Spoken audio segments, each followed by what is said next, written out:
Madame, Monsieur, bonjour. Lucien Lévy-Bruhl, cet Alsacien, sociologue, anthropologue français, étudiant les peuples sans écriture, avait inventé la mentalité prélogique, disant qu'elle ne s'accordait pas à la raison. Mais Descartes est venu corriger cette affaire en soutenant que le bon sens ou la raison est la chose la mieux partagée du monde. Le commentaire, le débat de l'actualité sur Afrique Média, Afrique Horizon, c'est la raison, l'objectivité. Madame, Monsieur, bienvenue pour ce dimanche. Et de quoi sera faite cette émission? Tout de suite avec Nadège Mouni, c'est le menu et les panélistes. Je vous retrouve après. Bienvenue monsieur, bonjour chers téléspectateurs. Le candidat des longues barbes Mohamed Morsi est officiellement président au pays des pharaons après un scrutin inédit. Mais la tâche reste ardue face aux militaires du CSFA qui gardent de nombreux leviers du pouvoir et les gardiens de la révolution de 2011 qui attendent encore des concessions. Terrorisme au Nigeria, le président Goodluck Jonathan monte au créneau et accuse Boko Haram de vouloir déstabiliser son régime conformément à l'agenda du terrorisme mondial. En réaction, la secte islamiste multiplie ses actes de terreur. Mali, Alger exige une solution politique à la crise. L'Union africaine, la CEDEAO et Paris s'activent pour une solution militaire. Le gouvernement de transition renforce son armure, tandis que le Nord se transforme en une véritable plaque tournante du terrorisme sahélo-sahélien. Côte d'Ivoire, Michel Barbeau porte plainte à Paris contre Guillaume Soro, Blé Goudé-Charles prêt à se livrer à la CPI. Le pays bénéficie des faveurs du FMI et du Club de Paris qui l'allège du poids de sa dette extérieure. RD Congo, le pouvoir en place entre suspense quant à la participation du président François Hollande et l'instabilité et la précarité humanitaire grandissante au Nord Kivu prépare activement le sommet francophone d'octobre. Développer des tactiques, des techniques et des procédures de commandement, de contrôle de communication pouvant soutenir l'aide humanitaire, le secours en temps de catastrophe et les missions de paix en Afrique, tel est le but visé par l'exercice militaire international Africa Indivore, dont l'édition 2012 a eu pour cadre la base navale de Douala au Cameroun. Pour décrypter et commenter ces actualités autour d'Hubert Itundi qu'on ne présente plus, Désiré Mané Rakiza, jeune Burundais très dynamique et engagé. Après un doctorat PhD en sciences politiques, il prépare actuellement une thèse de doctorat PhD en sociologie entre l'Université de Yaoundé au Cameroun et l'Université de Franche-Comté en France. Penseur inlassable, Mani Rakiza est auteur de plusieurs publications dans des revues internationales, notamment Les intellectuels burundais face au piège de l'ethnisme paru dans Revue africaine de sociologie en novembre 2011. Communicateur international, il a présenté des communications notamment sur sécurité privée en Afrique noire entre désinstitutionnalisation et parlementarisation de l'État. Présenté le 18 août 2009 lors de l'Institut du Conseil pour le développement de la recherche en sciences sociales en Afrique, CODESREA, sur la gouvernance démocratique en Afrique. Titulaire d'un DSS spécialité marketing et communication, titulaire d'un DEA en management et recherche opérationnelle, titulaire d'un DUT des sciences journalistiques, Ndiawe Ombede Pierre Jules est un professionnel du conseil en organisation du marketing, de la communication et du management. Ambitieux et dynamique, à 33 ans, le jeune Ndiawe a déjà fait ses marques et conduit plusieurs missions auprès d'entreprises nationales et internationales, notamment Publicis France, Coopers & Lybrand, Télécel Centrafrique Centrapalm, Sobraga, l'agence Zoom Gabon. Ndiawe Jules est également un habitué des médias qui n'a pas peur de dire tout haut ce qu'il pense sur l'Afrique et le monde. Secrétaire général de la Coalition des médias pour la paix, directeur du site d'information camermedia.com, auteur de plusieurs documentaires vidéo et téléchroniques visibles sur Internet, auteur d'un livre à succès sur Barack Obama au titre par ailleurs très évocateur, Barack Obama la victoire qui nous parle, et auteur d'un deuxième livre à paraître en 2012, Paul Ménessier est un habitué des plateaux panafricains. Plusieurs fois arrêté et incarcéré, Bandakani est l'avant-garde de tous les combats pour la démocratisation et la promotion des droits humains, économiques et sociaux des gens au Cameroun depuis 1990. Première promotion de l'Institut de formation et d'études politiques IFEP du Manidem, Bandakani est fondateur du C9, comité des 9 disparus de Bépanda en 2011 au Cameroun, fondateur et secrétaire général de l'association Génération Citoyenne et promoteur de Cap Liberté.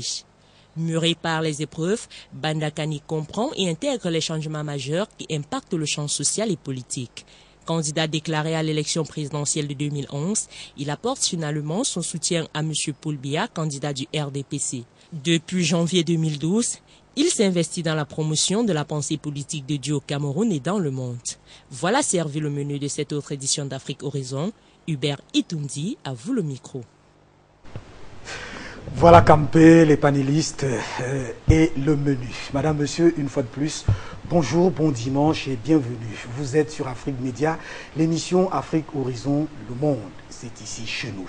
Alors, de quoi a-t-il été question dans les kiosques en Afrique cette semaine? Il y a un qui se tient toujours en poste, en kiosque, pour la lecture de la presse toute la semaine. Il s'appelle Mohamed Bachir.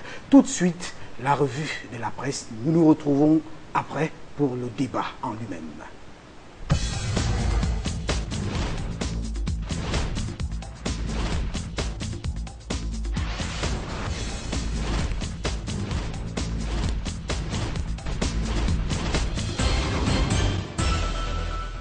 Écrire est une façon de parler sans être interrompu. Jules Renard. Bonjour Hubert, bonjour à tous les panélistes, bonjour l'Afrique et bonjour le monde. Cette semaine, comme toutes les autres d'ailleurs, nous avons fait le tour des kiosques africains et voici ce qu'il en ressort. Au Maghreb, le quotidien d'Oran a fait la une par la présidentielle égyptienne. L'islamiste Mohamed Morsi, président, l'armée garde la main. Le journal indique que le candidat des frères musulmans Mohamed Morsi est devenu le premier président civil d'Égypte, élu après une élection ouverte tenue dans un contexte particulièrement tendu. Une élection qui suscite un soulagement général en Égypte où l'on craignait un coup d'État contre la volonté du peuple pouvant dérailler dans le désordre et la violence. L'armée garde donc la main, comme le souligne le quotidien d'Oran. En Algérie, de l'Algérie de son indépendance et de la haine de soi et des siens, c'était à la une du quotidien d'Oran. Le journal indique que le 5 juillet prochain sera célébré le 50e anniversaire de l'indépendance de l'Algérie. Dans le pays comme en France, surtout en France d'ailleurs, précise le journal, ce rendez-vous est l'occasion depuis plusieurs mois de multiples écrits et événements. L'Algérie et son histoire contemporaine sont l'un des sujets incontournables de cette année 2012. Le quotidien El Watan parle plutôt de la polémique autour des festivités du cinquantenaire. Les gros sous des festivités du cinquantenaire, écrit le journal. Le journal indique que Khalida Toumi a jeté un pavé dans la mare en pointant du doigt des pratiques de siphonnage par certains opérateurs privés liés à des institutions de l'État N, citées par Madame la ministre sur l'invitation de la star libanaise Elissa. Le journal souligne que le PAPC de Annaba contre-attaque. À très gros budget, une comédie musicale sera présentée au Cassif de Sidi Frej pour marquer l'ouverture des festivités du cinquantenaire. Grosse polémique dans écrit El Watan.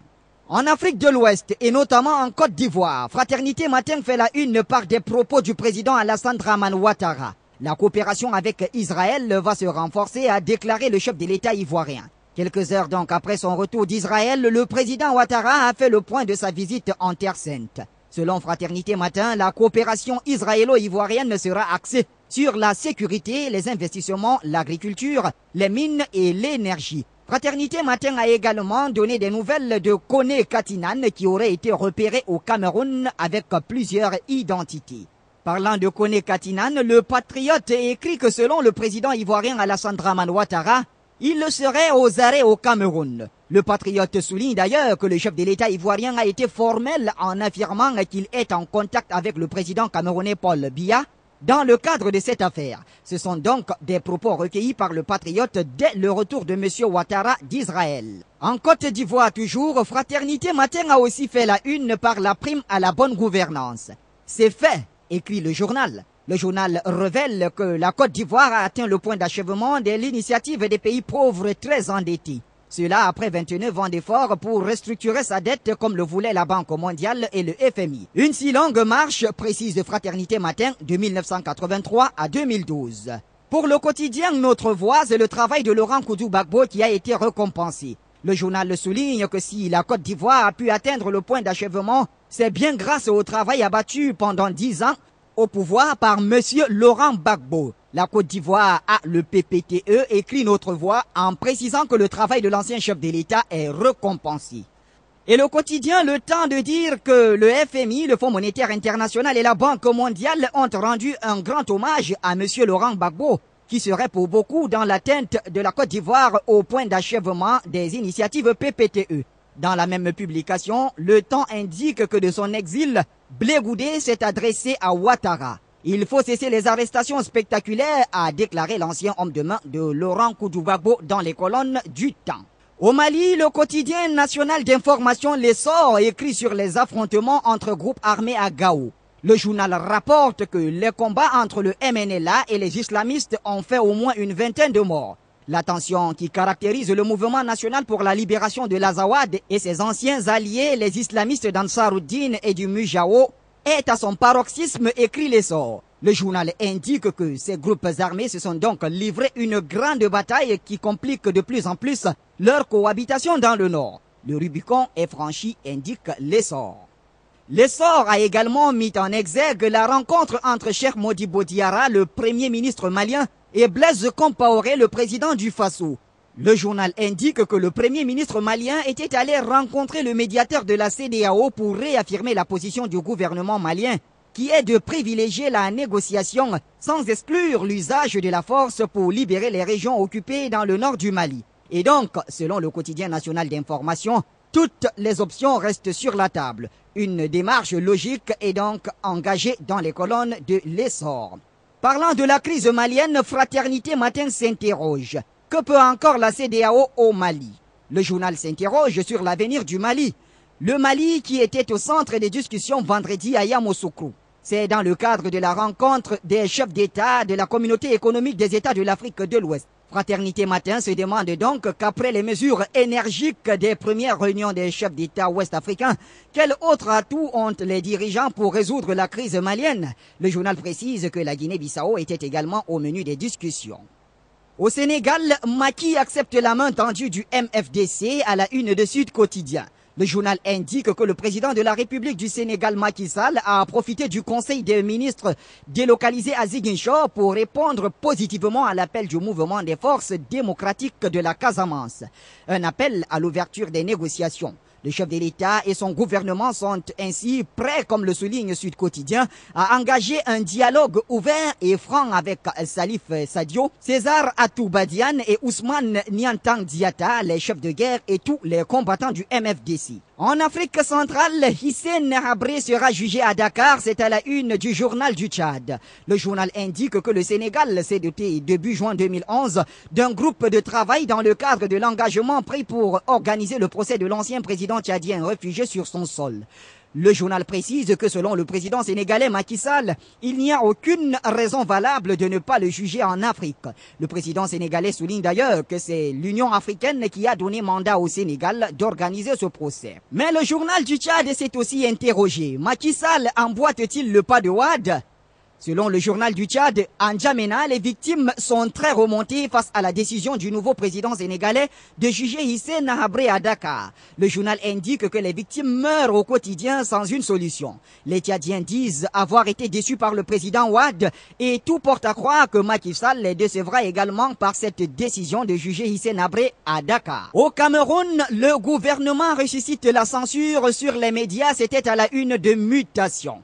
Le journal indique que le président du Conseil national de la communication a signé mardi dernier un communiqué qui somme les organes de presse de poser 2 exemplaires de chaque édition 2 heures avant la distribution. Une mesure illégale, souligne Mutation, qui est assortie de menaces de sanctions vis-à-vis des contrevenants. Mutation rapporte plusieurs réactions, dont celle de Jean-Baptiste Sipa, Tchanan Ganté et Félix Zogo. Le bi-hebdomadaire La Météo écrit également sur la même affaire et dit de Befé Ateba, le président du Conseil national de communication, qu'il est un imposteur en soutane. Selon La Météo, la vie privée, entre guillemets, est un fallacieux prétexte pour museler la presse.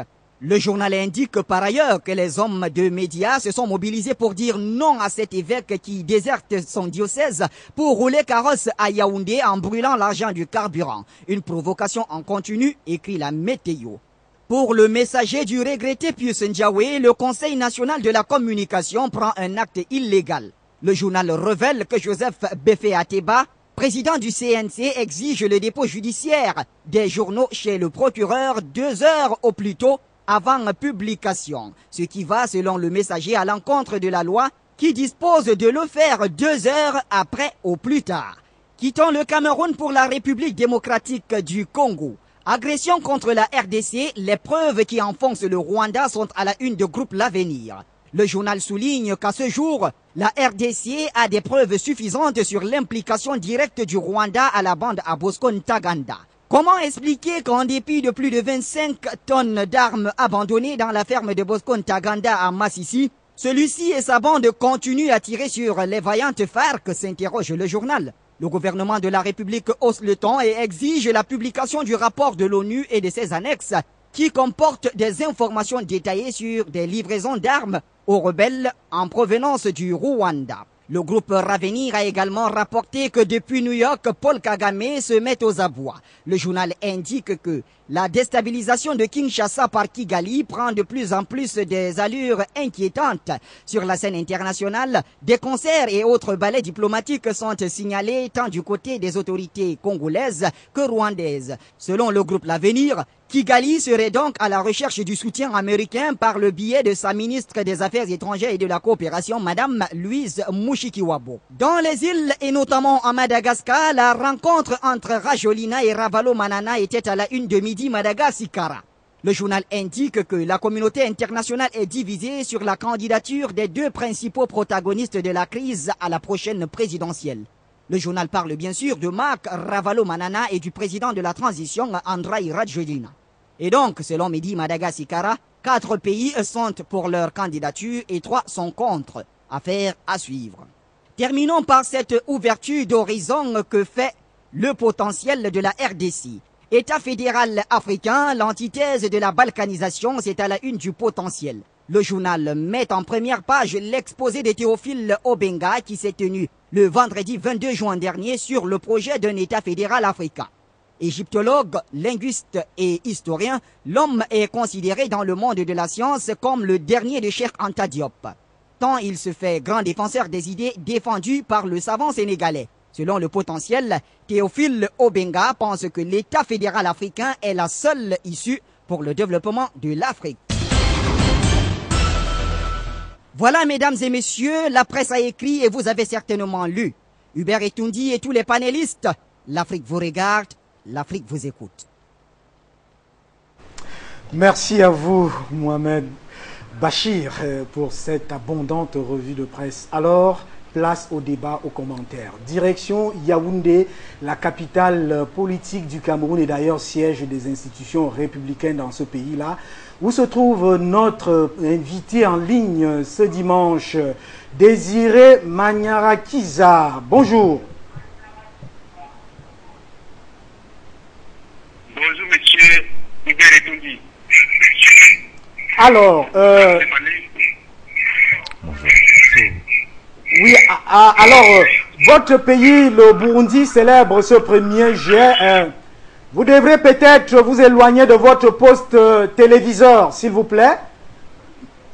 Votre pays, disais-je, célèbre aujourd'hui, le Burundi, le cinquantenaire de son indépendance. Et le Burundi et d'ailleurs le Rwanda tout à côté, qui sont devenus indépendants, le 1er juillet 1962. Alors déjà, bon anniversaire. Mais vous êtes là pour intervenir dans le débat de ce jour. Et dans votre présentation tout à l'heure, vous me disiez en ligne que vous aviez des choses à rectifier. Voilà. Alors, je dois préciser que la présentation qui a été faite chez moi est une présentation que je peux qualifier d'élogieuse. En fait, je n'ai pas encore une thèse de doctorat PhD, mais je la prépare en tant que politique. Et également, je prépare une autre en sociologie, en quotidien. C'est juste cette petite rectification que j'aimerais faire, juste pour vous faire comprendre que je ne suis pas encore docteur, mais je suis un doctorant, futur docteur. Alors, Afrique Média, Afrique Horizon vous souhaite une bonne chance sur cette route de la recherche. Ne vous inquiétez pas. Alors, on entre dans le débat. La défense de Michel Gbagbo, cette semaine, a porté plainte contre Guillaume Soro.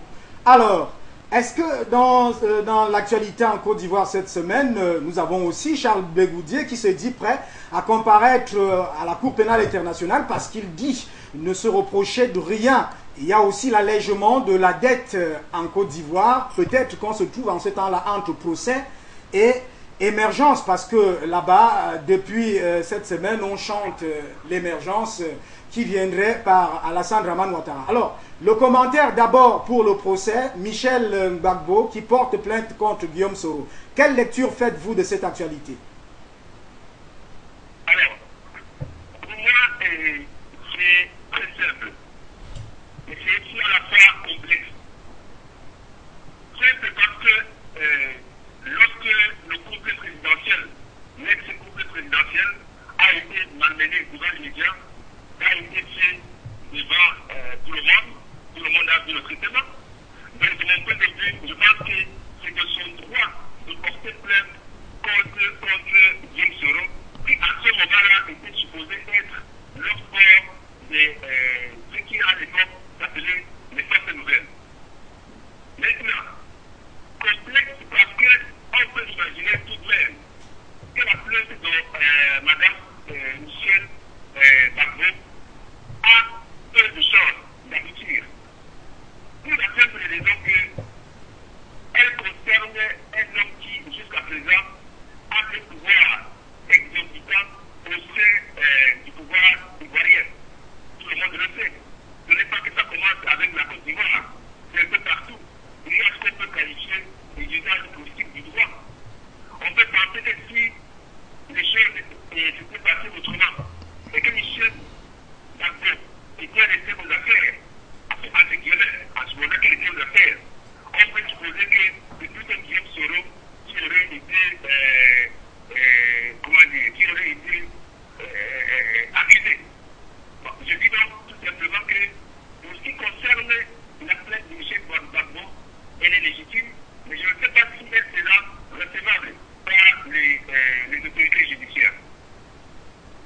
Alors, ça c'est pour le procès, en fait la plainte portée à Paris cette semaine par Michel Gbagbo, c'est-à-dire ses avocats.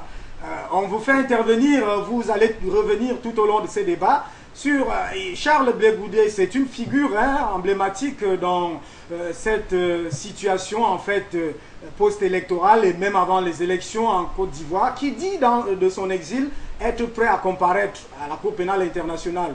Comment qualifiez-vous cette réaction de l'exil de Charles Blé Goudié, appelé autrefois le ministre de la rue? Voilà. Moi je pense que tous les Africains connaissent Charles Blé Goudié. Ils connaissent Charles Blé Goudié avec son rôle lorsqu'il va organiser la jeunesse patriotique ivoirienne, qui alors revendiquer en fait une certaine intégrité territoriale de la Côte d'Ivoire. On sait en même temps que lorsqu'on essaie de faire quelque chose comme son histoire, on sait également que Guillaume Soro sont en quelque sorte dans ses camarades et amis. Alors aujourd'hui, Blé Goudié est en disgrâce.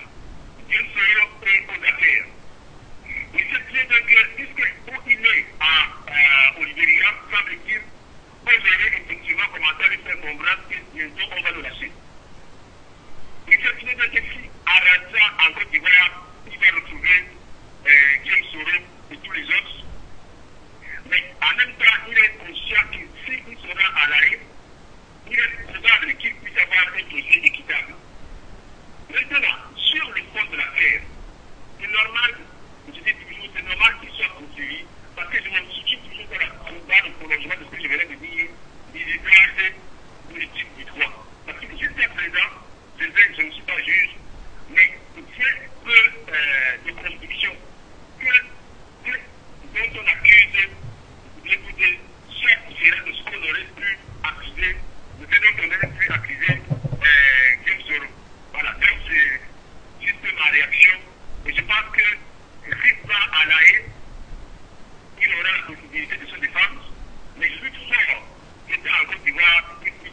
Merci à vous, Désiré Maniarakiza. Vous êtes burundais. Vous intervenez depuis le campus de l'université de Yaoundé. C'est la capitale, le siège des institutions au Cameroun.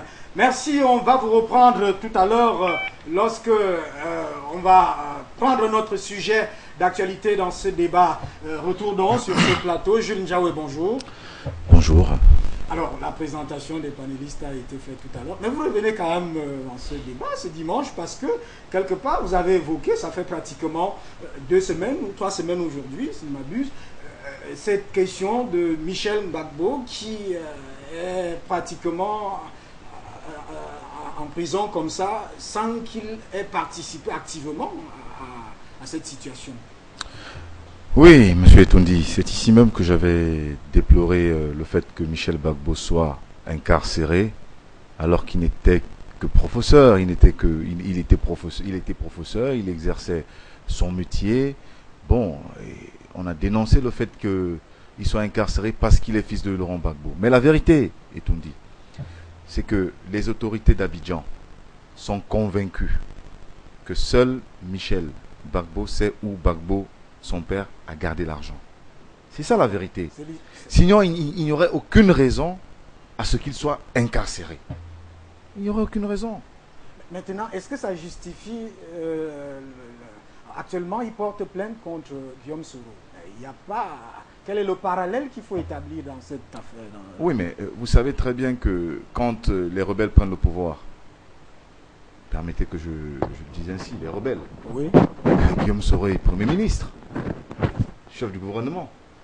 Il a une responsabilité très grande, puisque le président Ouattara, si je peux l'appeler, par respect, je vais l'appeler le président Ouattara, puisque le président Ouattara ne connaissait rien du fonctionnement des affaires en Côte d'Ivoire.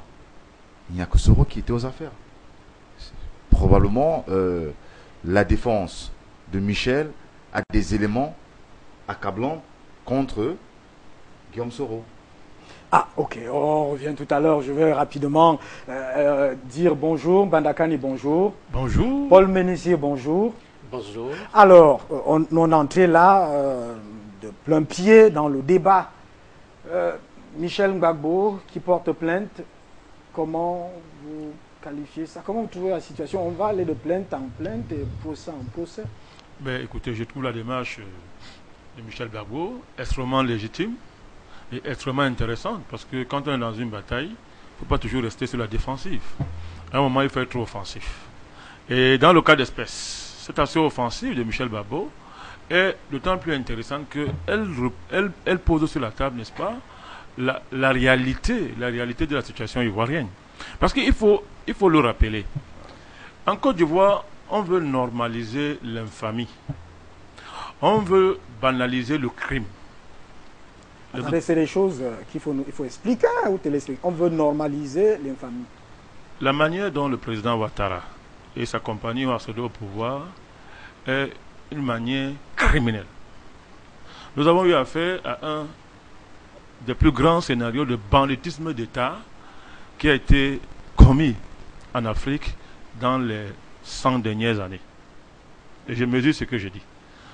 On a vu une puissance étrangère, la France, à l'époque dirigée par M. Sarkozy, venir bombarder un palais présidentiel, détruire les institutions d'un pays, ramasser des individus extrêmement dangereux, les habiller subitement et rapidement de la couleur institutionnelle en les qualifiant de force républicaine, venir déloger un chef de l'État, l'humilier et s'installer dans un pays. On est là dans un état de fait. On est là dans un pouvoir de fait. Donc tout ce qui se passe là en Côte d'Ivoire, c'est du cinéma. C'est pour justifier et banaliser et légaliser l'infamie. Ça ne passera pas. Donc les actions comme celle de M. Michel Gbagbo, qui par ailleurs, il faut le dire, est arrêté parce qu'il est le fils de Gbagbo. C'est tout. C'est un délit de patronyme. C'est pour ça qu'il est arrêté. Ce monsieur n'a rien fait. C'est juste un délit de patronyme. C'est parce qu'il est le fils de Laurent Gbagbo qu'il a été arrêté. Donc ça montre une fois de plus le caractère ignominieux de ce qui se passe en Côte d'Ivoire. Donc nous saluons ce qu'il est en train de faire et nous l'encourageons. Parce que même si la plainte n'aboutit pas, mais sur le plan symbolique, c'est important. Parce qu'il permet une fois de plus d'actualiser, de réveiller dans la conscience africaine le drame qui s'est passé en Côte d'Ivoire. Parce qu'il faut le dire, aucun pays africain ne doit vivre ça. Ne doit plus vivre ça. Donc, moi je pense que ce n'est pas comme disait Blé Goudé tout à l'heure quand je lisais votre revue de presse, quand je regardais la revue de presse, ce n'est pas par des arrestations spectaculaires qu'on va régler cette question. Ce n'est pas par des politiques méga communicationnelles, en achetant tous les médias étrangers, en faisant le public reportage, qu'on va masquer la réalité de la situation ivoirienne. On est en Côte d'Ivoire avec un pouvoir de fait. On prend acte, mais personne ne va nous empêcher de dire qu'on est en face d'un pouvoir de fait. Alors, pour terminer, hein, pratiquement, Charles Blé Goudé, vous voulez dire que lui aussi, il est dans la même direction? Ben écoutez, j'ai apprécié l'intervention de notre compatriote tout à l'heure au téléphone. Ah, le Burundais, Désiré Mania oui, c'est un frère africain, nous sommes des panafricains. Tout à fait. Je suis très à l'aise de l'appeler les compatriotes. Donc, j'ai apprécié. Ça dit qu'aujourd'hui, nous savons qu'il y a une connexion extraordinaire entre la présidente du Libéria, Madame Hélène Johnson, qui a une familiarité extraordinaire avec le président Ouattara, et qu'il y a une pression extraordinaire qui est exercée sur les pays limitrophes. Quel est le lien que vous faites avec cette coalition? Je ne voudrais pas entrer dans certains détails, mais il y a des liens amicaux. Je vais être poli. Je vais être poli. Il y a des liens amicaux, puisque c'est deux États. Je vais être poli. Et il y a des pressions extraordinaires que la Côte d'Ivoire est en train d'exercer, du moins les autorités actuelles de la Côte d'Ivoire c'est-à-dire sont en train d'exercer. Par là, mot découvert. Hein, non, des pressions. Des pressions. Et parce que sur le fait qu'il y a des liens très étroits qui lient M. Ouattara et la présidente ivoirienne, la présidente du Libéria, à travers le parrain américain. Chacun se souvient de la manière par laquelle elle a été élue, pratiquement au forceps, soutenue, portée à bout de bras. Est-ce que vous voulez dire... Laissez-moi aller au bout de ma pensée. Oui, elle a été portée, pratiquement installée par les Américains, parce que nous savions bien que le Libéria, c'est presque un département de l'État américain. C'est une nation africaine, c'est un État africain. Je dis les choses comme elles se présentent. Chacun sait très bien ce qui se passe au Libéria. Donc, elle a été pratiquement installée et la connexion est vite établie parce que les réseaux, même les réseaux sectaires, n'est-ce pas, qui sont très actifs, il y a une solidarité sectaire qui lie les autorités d'Abidjan aujourd'hui à la première dame du Libéria. Donc, il y a des pressions extraordinaires qui sont en train d'être exercées sur ces pays-là pour que ces pays puissent estrader Charles Blé Goudé et autres. Donc, il n'est plus en sécurité. Donc, je pense que lorsqu'il se positionne comme ça, c'est en réalité une démarche sécuritaire visant à se protéger parce qu'à la Cour pénale internationale, il est au moins sûr que sa vie peut être préservée. Ah, vous êtes en train de dire que Charles Blé Goudé évite quelque chose d'arbitraire ou ces extraditions. Mais ce n'est même pas à dire. Aucun procès sérieux ne peut se passer à Abidjan. Aucun procès sérieux. C'est la justice des vainqueurs. Je suis pour lui. Je n'ai pas envie de dire justice barbare. C'est un État, nous respectons les États. C'est une justice des vainqueurs. Et ce n'est pas le premier en date dans l'histoire. À chaque fois que les gens ont gagné, leur justice a toujours été une justice des vainqueurs. Donc, M. Charles Blé Goudé, qui est un grand patriote africain, un grand patriote panafricain pour qui nous avons beaucoup de respect, est dans ses droits lorsqu'il dit qu'il est prêt à comparaître à la Cour pénale internationale. Il est dans ses droits et il me semble que vous connaissez ma position sur la Cour pénale internationale. C'est une institution qu'il faut dissoudre. Ce sont mes positions.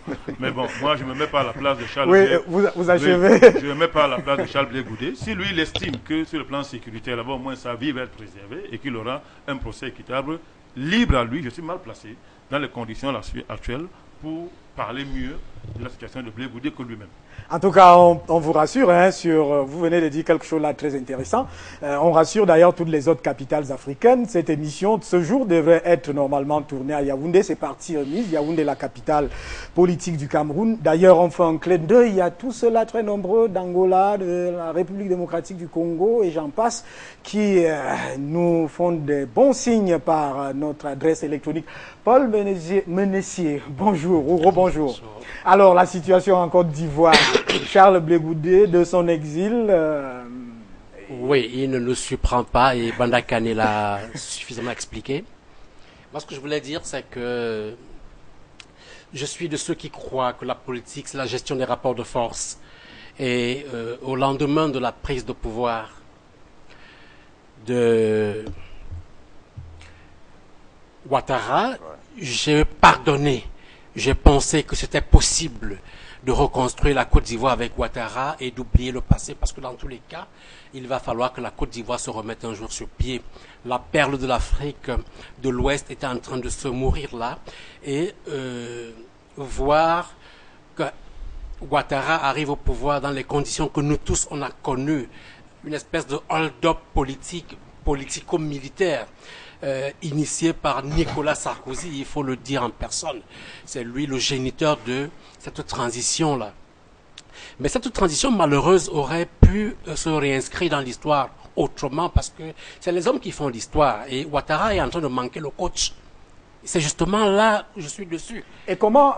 attendez, vous dites qu'il manque le coach. Oui. Est-ce qu'il y a des clarifications sur ça? Oui, justement, il manque le coach parce que il arrive au pouvoir de la manière dont tout le monde sait, mais il a la possibilité de se racheter à travers ce que l'on appelle généralement les comités de réconciliation nationale. Et Ouattara va initier quand même un semblant de réconciliation avec notamment Henri Konan Banny, Charles Konan Banny plutôt. Et pendant que cette réconciliation est en train de se mettre en place, nous assistons à des arrestations arbitraires et des exécutions sommaires. On a l'impression que Ouattara ne maîtrise pas la situation, c'est-à-dire que c'est les forces armées dirigées par Guillaume Soro qui continuent à piloter la situation, ou alors ils n'ont rien compris de ce qu'est la réconciliation dans un pays qui vient de sortir de conflit, parce que la réconciliation aussi est un art, c'est toute une technique, c'est une logistique qu'il faut. La GTZ nous l'a montré au Rwanda et au Burundi. On ne peut pas dire qu'on veut réconcilier un pays sans faire appel à une expertise qui est adéquate au cas de ce pays. Une expertise qui s'accorde aux problèmes de ce pays. Les tenues de palabre sont des techniques inventées justement pour régler ce genre de problème. On ne peut pas, il ne suffit pas de nommer un être neutre ou alors quelqu'un de crédible dans la société pour penser qu'on a engagé une réconciliation. Et là, Ouattara est en train de décevoir toute l'Afrique. Bien. Maintenant, vous êtes surpris, vraiment. Je suis surpris parce que vous aviez de l'espoir. Oui, j'avais vraiment de l'espoir. C'est quand même un intellectuel et je pensais que malgré qu'il soit le produit de la classe... Attendez, est-ce qu'il est tard? Il n'est jamais trop tard, mais il faut déjà le déplorer, ne serait-ce que pour que les gens prennent conscience. Alors, le cas de Charles Blé Goudé rappelle de triste mémoire celui de Salif l'Islam, le fils de Muammar Kadhafi. Alors, le paradoxe qu'il y a chez Blé Goudé, c'est qu'en fait, avant que Gbagbo ne tombe, la liste que la Cour pénale internationale a publiée des possibles suspects, il y a bien le nom de Blé Goudé. Alors, si aujourd'hui Blé Goudé dit de lui-même, je veux me faire entendre, je veux me faire juger par la Cour pénale internationale, je crois que si cette institution a un minimum de crédibilité, c'est maintenant qu'elle devrait s'engager à empêcher que Blé Goudé n'aille en Côte d'Ivoire, mais qu'il vienne plutôt à la Cour pénale internationale au cas où il serait inculpé.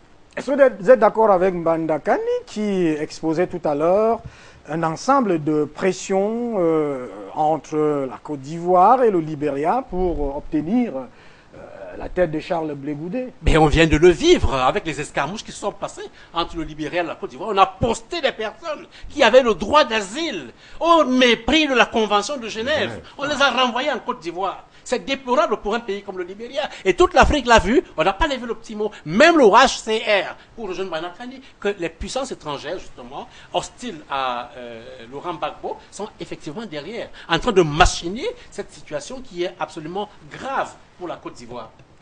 Vous dites oui, Mbanda Kani. Non, je veux, pour aller dans le sens de mon frère et ami et compatriote, pour dire que il est extrêmement généreux et optimiste. Espérer un seul instant que ce régime-là aurait pu reconstruire la Côte d'Ivoire, c'est lui signer un chèque en blanc. La nature de ce régime fait que ce régime est incapable, quels que soient les atouts que vous avez lui prêtés, est incapable de reconstruire la Côte d'Ivoire. Parce que son accession au pouvoir avait pour rôle fondamental de détruire la Côte d'Ivoire. Parce que quand vous venez recoloniser un pays 50 ans après l'indépendance, vous ne pouvez pas réconcilier ce pays. La manière dont M. Ouattara et son acolyte Guillaume Soro ont accédé au pouvoir, mais nous rappelle les pires époques de Mobutu. C'est quelque chose, quand nous on vit ça aujourd'hui, mais nous avons envie, mais c'est insupportable. Donc, moi je ne suis pas de ceux qui ont espéré une seule seconde que M.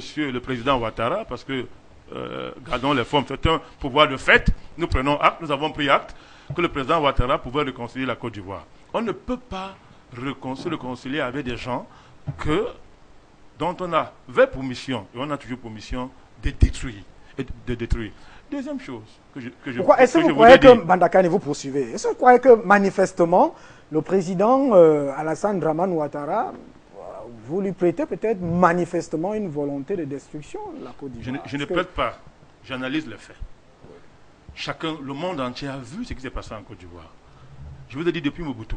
Et à l'époque de Mobutu, c'était encore compréhensible parce que l'Afrique sortait fraîchement de l'indépendance, nous n'avions pas d'État, nous étions des États extrêmement jeunes sur le plan historique. Mais 50 ans après, nous avons les intellectuels. Un continent a fait de la maturation sur tous les plans, avec une élite politique, une élite administrative. Mais il marche quand même, il marche sur place. Une élite intellectuelle, une diaspora qui exige et impose du respect. Mais qu'est-ce qu'on a vu? On a vu un compatriote africain servi de cheval de Troie à une entreprise de restauration du néocolonialisme, du colonialisme direct dans un pays africain. C'est ce qui s'est passé avec le président Ouattara, pour qui sur le plan personnel, chaque Africain a de l'estime pour cet intellectuel. On a vu ce brillant Africain qui a été directeur adjoint du FMI. Il a fait rêver une génération d'Africains. Mais lorsqu'il va devenir le cheval de Troie d'un aventurier comme Nicolas Sarkozy, futur ancien président de la France, nous avons vu que là, on était directement là, sur le terrain de la recolonisation du continent africain. Et les générations mais peut-être donc que Sarkozy ne peuvent pas accepter ça. Ça peut changer. Non, en tout cas, lui-même, il a fait le constat de ce que la déception est pour ceux-là qui espéraient que le président Ouattara pouvait réconcilier la Côte d'Ivoire. Mais je reviens sur les institutions internationales. Oui, allez-y, il a abordé ça, les extraditions de la semaine. Nous allons le répéter sans cesse, au risque même de notre vie, s'il le faut. Ces institutions n'ont aucune légitimité en dehors de la force. Elles sont issues de Yalta, droit des vainqueurs, après la Deuxième Guerre mondiale. Les plus forts ont imposé à toute l'humanité, ils ont imposé au monde entier la règle du plus fort. Le système international est dirigé par la loi du plus fort. Vous avez 5 pays qui ont monopolisé le droit de parler au nom des autres, alors que personne ne les a élus. Mais qui a mandaté ces puissants? Vous avez parlé de Yalta. La loi de la force. Le sommet de Yalta. La loi des vainqueurs. La loi des vainqueurs, c'est ça. Qui les a élus? Écoutez, qui a élu la France? Qui a élu les États-Unis, l'URSS et la Chine pour parler à notre nom et décider du sort de l'humanité? Qui les a élus? Qui les a élus? Et voilà des gens qui se passent pour des champions de la démocratie. Alors qu'à l'échelle internationale, ils pratiquent la dictature la plus horrible. Ces institutions n'ont aucune légitimité. Une cour comme la Cour pénale internationale, ce machin n'a aucune légitimité. Parce qu'elle passe son temps à juger les Africains et elle protège les tuteurs étrangers. Comment cette cour peut juger Charles Taylor, arrêter Laurent Gbagbo et laisser se parader M. Nicolas Sarkozy, qui est un criminel qui circule librement dans le monde? Mais écoutez, c'est révoltant. Ce monsieur a détruit le palais présidentiel d'une nation souveraine, 50 ans après l'indépendance. Il a bombardé le palais, il a arrêté le président d'une nation comme un trophée de guerre et l'a étalé à la face du monde sur un écran. Mais c'est inacceptable.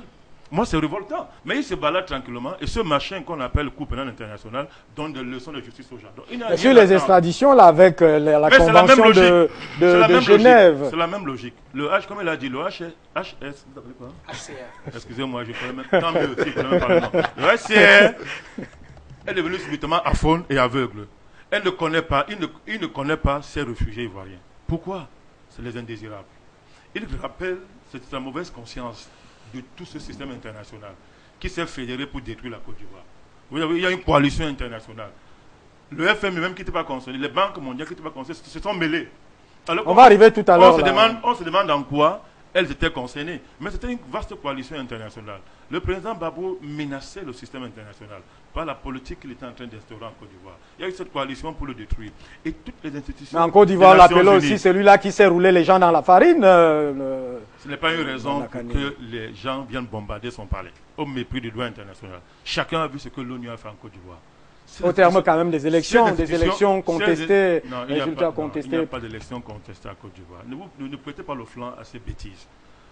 Gbagbo a gagné les élections. Il a demandé à ces gens qui avaient les procès-verbaux de venir recompter les voix. Ils ont refusé. C'est ce qu'ils ont fait en Haïti. Ils ont refusé. Donc, c'est un faux débat. L'ONU et toutes les institutions dérivées n'ont aucune légitimité. ils sont complètement discrédités pour toutes les affaires africaines. Et ce qui se passe avec les réfugiés ivoiriens au Libéria est encore la preuve, s'il fallait encore une preuve, que les Africains comprennent que nous devons rebâtir les institutions africaines dignes, puissantes, pour défendre nos intérêts à l'échelle panafricaine. Quand vous l'aurez dit, Jules Ndiaye, on va partir de... En fait, on va parler de l'allègement de la dette en Côte d'Ivoire qui a eu lieu cette semaine. Mais vous revenez là, Ellen Johnson Sirleaf et Alassane Dramane Ouattara, complicité de fonctionnaires internationaux aux institutions de Bretton Woods, ou alors réseau politique, ou comment vous qualifiez cela? Monsieur Hubert, vous savez, je vous le dis tous les jours. Ou jours. requalifier, oui. L'histoire est têtue. Vous savez, Guy Moquet en France. Guy Moquet en France. Il est mort à 17 ans. Tué par l'armée nazie. Parce qu'il défendait la France. Il est célébré en héros aujourd'hui. Quand Sarkozy a pris le pouvoir, il est allé se recueillir sur la tombe de Guy Moquet. Blé Goudé, c'est notre héros. C'est notre héros, c'est un héros de la jeunesse africaine. Mais ils ne savent pas le risque qu'ils sont en train de courir. La jeunesse africaine n'est plus celle qu'il y avait il y a 30 ans. Je suis désolé. C'est une jeunesse outillée. C'est une jeunesse outillée. Et je dirais même mieux outillée que la jeunesse de l'Occident. Parce que nous avons fait les mêmes écoles que ces gens-là. C'est la vérité. Le taux de scolarisation en France est de moins de 20%. Au Cameroun, il atteint les 70%. C'est une vérité. C'est une réalité. Il y a quand même les conditions. Oui, peu importe les conditions, peu importe. La vérité, c'est que la jeunesse africaine a pris conscience de ce qu'elle doit être acteur des changements qui doivent s'opérer en Afrique. Alors, si le Libéria, si Sirleaf Johnson livre Blé Goudé à la Côte d'Ivoire, elle fera face à des révolutions internes chez elle. La jeunesse libérienne va se rebeller contre elle. Alors vous faites là dans la prophétie ou bien? Pas de la prophétie. Quels sont les indicateurs? Je fais une analyse. Oui. Non, je vais juste démontrer ici que cette jeunesse libérienne qui a vécu les mêmes conditions que la jeunesse ivoirienne vit aujourd'hui, elle a connu la guerre.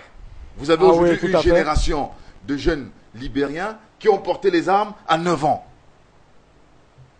qui ont perdu des parents, qui savent ce que c'est la douleur de la guerre, qui savent que pendant qu'ils étaient en guerre, ils ont eu des frères réfugiés de l'autre côté, en Côte d'Ivoire, Côte d'Ivoire, par exemple. Bien reçu. Bien reçu. Mais attention, il y a un vaste mouvement d'émancipation qui est en train de s'opérer. Mais je suis surpris que les grandes puissances font fi de ne pas le savoir. Je suis surpris.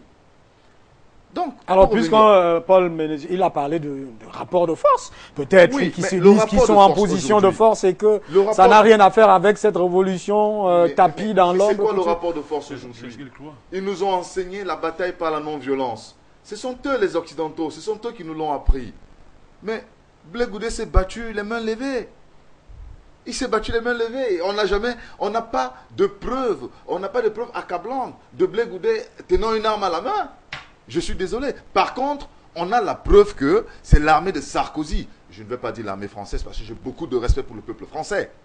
J'ai beaucoup de respect pour le peuple français. Et d'ailleurs, ce peuple a tranché en sanctionnant Sarkozy. Vous voulez dire que la dernière élection présidentielle en France... C'était un désaveu populaire. Ce peuple a désavoué Sarkozy. Parce que ce peuple, qui est l'instigateur des grandes révolutions qui ont mené au développement du monde, n'a pas accepté ce qui s'est passé sur le continent africain, notamment en Côte d'Ivoire et en Libye. Mais les extraditions, les conventions internationales sont violées là. Et qu'est-ce que la France fait donc à ce niveau? Maintenant, sur ce point, je veux dire, vous savez, j'ai confiance au camarade Hollande. Je l'appelle d'abord camarade parce que je suis militant socialiste convaincu et qu'il a été mon président. Il a été mon secrétaire général. J'ai confiance au président Hollande. Je sais qu'il va mener une politique différente de celle de Sarkozy. Je sais qu'il va mettre l'Afrique sur le chemin de sortie des crises. Je sais qu'il va permettre à la jeunesse africaine de se développer, de développer des outils pouvant la permettre d'enclencher une dynamique. Donc, je reste optimiste sur cette question. Et je suis aussi convaincu que le président Hollande va trouver le juste milieu pour faire en sorte que le fonctionnement du système des Nations Unies puisse s'améliorer. Vous prêtez, Jeune Jaoui, la France est vous une prêtez nation de très bonnes intentions à votre camarade. Hein. Oui, parce on que avait les vu faits sont là. Les le faits sont là. discours. On Monsieur avait vu, Toudi, oui. les faits sont là. Historiquement, les faits sont là. Chaque fois que la droite est arrivée aux affaires, la droite a fait pire. Ça, c'est une vérité. Ok, c'est vrai que la gauche a une part de responsabilité dans ce qui est arrivé au Rwanda. D'accord. Mais je vous dis, la droite a fait pire. Donc, l'histoire est en marche. Est-ce que ce n'est pas un sentiment politique qui... non, je suis convaincu de la métamorphose. Je suis convaincu de la métamorphose qui va s'opérer. Qui va s'opérer. Il y a une métamorphose qui va s'opérer. Jamais les choses ne seront plus comme avant. Même si le président Hollande avait les intentions de poursuivre dans la lignée, de poursuivre les projets de Sarkozy, il ne peut plus parce qu'il a constaté tout de suite qu'en Afrique, il y a une génération qui n'est pas prête à se laisser piétiner.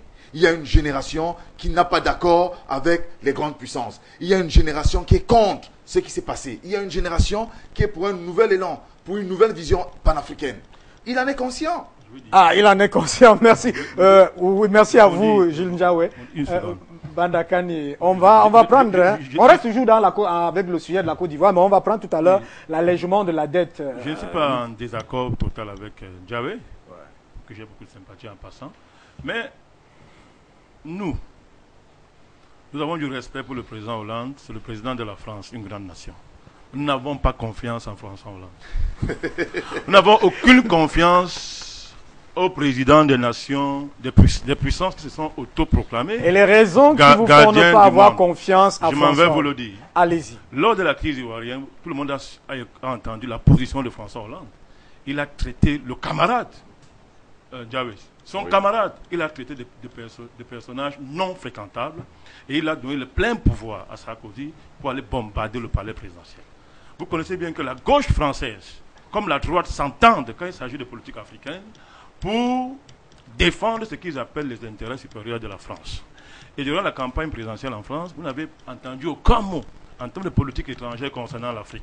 Il y a un consensus qui dépasse les partis politiques en France. Il a dit qu'il avait une nouvelle vision sur l'Afrique. Aucune nouvelle vision. Vous n'avez rien entendu durant la campagne électorale. Rien. Il y a un consensus en France sur le fait que les Africains doivent continuer à être le marchepied de la grandeur planétaire de la France. Notre génération rejette cela. Vous pesez nous bien nous battons, vos mots, mais j'assume ce que je dis, vous savez que je suis comme ça. Moi j'assume ce que je dis. Nous sommes une génération qui pensons que l'Afrique doit réinventer son propre centre en lui-même. En lui-même. Nous ne comptons pas sur la Chine, sur les Américains, sur la Grande-Bretagne, sur les États-Unis. Non, nous comptons sur l'Afrique. Parce qu'aucun pays dans le monde... Mais avec une ouverture au monde, le monde est devenu un village planétaire. À la meilleure façon... Je parlais de Lévi-Bruhl et de Descartes. Il y a quand même... Il ne faut pas qu'on intimide les Africains avec les gros mots qui ne servent à rien. Aucune nation... La meilleure façon d'être ouvert aux autres, c'est d'abord de s'appuyer sur soi-même. Vous ne pouvez pas être ouvert aux autres si vous-même vous êtes vite. Ce sont des histoires. Donc, nous comptons sur l'Afrique. Et nous allons traiter en partenariat, en partenaires égaux, avec toutes les nations du monde qui vont comprendre que désormais, nous ne transigeons pas sur les intérêts de notre continent. C'est ça le débat. Moi, je n'attends rien du président Hollande, pour qui j'ai un profond respect. C'est le président d'une grande nation. Il a été élu pour défendre les intérêts de la France, pas ceux de l'Afrique. Et j'ai en mémoire sa position lors de la crise ivoirienne, lors de la crise même libyenne. Quelle était la position de François Hollande et même du Parti socialiste? Ils ont fermé leur gueule, ils ont soutenu à fond Sarkozy dans ses aventures. C'est pour ça que tout en étant d'accord avec Ndiawe, quand tu dis que le peuple français a rejeté Nicolas Sarkozy, mais je dois rappeler que toutes ces aventures ont été faites au nom de la France. Au nom de la France. Donc, nous attendons nous attendons que le peuple de France s'élève. Enfin, c'est un vœu. On ne fait pas l'histoire avec les vœux, mais nous sommes sur un plateau. Nous attendons que les Français s'élèvent enfin contre cette politique consensuelle en France visant à faire des pays africains et surtout ceux du précaré français des marchepieds du rêve de grandeur de la France. S'il vous plaît, Jules, juste en quelques secondes, on reste en Côte d'Ivoire parce qu'il y a encore de l'actualité avec l'allègement de la dette cette semaine. Oui, juste. Non, je voulais simplement dire aux camarades, au président Banakani, même si le peuple français ne se lève pas, nous les jeunes africains, nous sommes déjà debout. D'accord. Et ils ont compris que les choses ne seront plus comme elles étaient hier. Tout à fait. C'est ça le message. Donc, je suis convaincu et persuadé que les grandes puissances trouveront le juste milieu par rapport à la situation, par rapport au cas de Blé Goudé. Autrement dit, vous verrez ce qui va se passer dans les jours à venir, partout en Afrique. Ce n'est pas des menaces quand même. Ce n'est pas des menaces, mais c'est une... Vous savez, vous savez, moi j'étais en Angola, un pays qui n'est pas francophone. Ok. J'étais au Gabon, pays francophone. En Centrafrique, pays francophone. Au Tchad, pays francophone. Au Niger, pays francophone. Au Mali, pays francophone. Je peux vous assurer que 75% des jeunes, ils en ont marre. De quoi? De qui? De la politique des grandes puissances en Afrique. C'est clair. À toutes les échelles, à tous les niveaux. La jeunesse africaine en a marre. Je suis un leader jeune. À l'époque, à Paris, j'ai créé Jeunesse panafricaine, un mouvement. J'étais le premier président de Jeunesse panafricaine.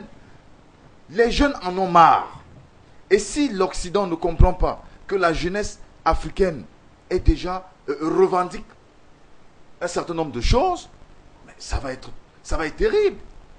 La crise que l'Occident subit aujourd'hui ne sera rien à côté de la révolte de la jeunesse africaine. Ça, je peux vous je le dis avec beaucoup, étant très sûr. Voilà. Sauf que l'avenir va nous... On va faire une transition, hein, toujours on reste... Paul Ménégier, vous auriez quelque chose à dire, on va quand même rester avec la Côte d'Ivoire. On va faire une transition, on pourrait revenir. On va faire une transition en parlant, l'argent reste le nerf de la guerre. Alors la Côte d'Ivoire, ça a été facile cette semaine. L'atteinte de l'initiative pays pauvres et très endettés, voilà 4 milliards de dollars qui sont allégés comme ça et... Pratiquement, là-bas, on souffle, c'est une bouffée d'oxygène parce que les projets vont reprendre ces jours-ci. On parle même d'émergence. C'est le discours cette semaine avec les argentiers de Bretton Woods. Oui, oui. Ici, je suis très content. Sur cette question, je suis très content qu'à titre de prisonnier, l'on puisse reconnaître, malgré le fait qu'il soit prisonnier, que l'on puisse reconnaître son travail. Laurent Gbagbo a travaillé 9 ans. Il a gouverné 9 ans sans aide. Il a commencé à rembourser la dette qu'avait contractée Ouattara en tant que Premier ministre. Donc, le feu au fouet. Il a remboursé la dette qu'avait contractée Bédier. Il a travaillé, il a gouverné 9 ans sans dette. Donc, vous ne pouvez pas... je veux bien que le président Ouattara nous explique quel miracle il a fait pour atteindre le point d'achèvement en 1 an. Vraiment... Je veux bien comprendre. Je veux bien comprendre le miracle. C'est vrai que c'est un grand intellectuel, c'est un grand économiste, c'est un grand financier. Mais je ne pense pas qu'aux États-Unis, même aux États-Unis, qu'ils aient la formule magique qui puisse permettre d'atteindre le point d'achèvement en 1 an. Vraiment, qu'il le montre à ses pairs africains et qu'on sorte de la merde.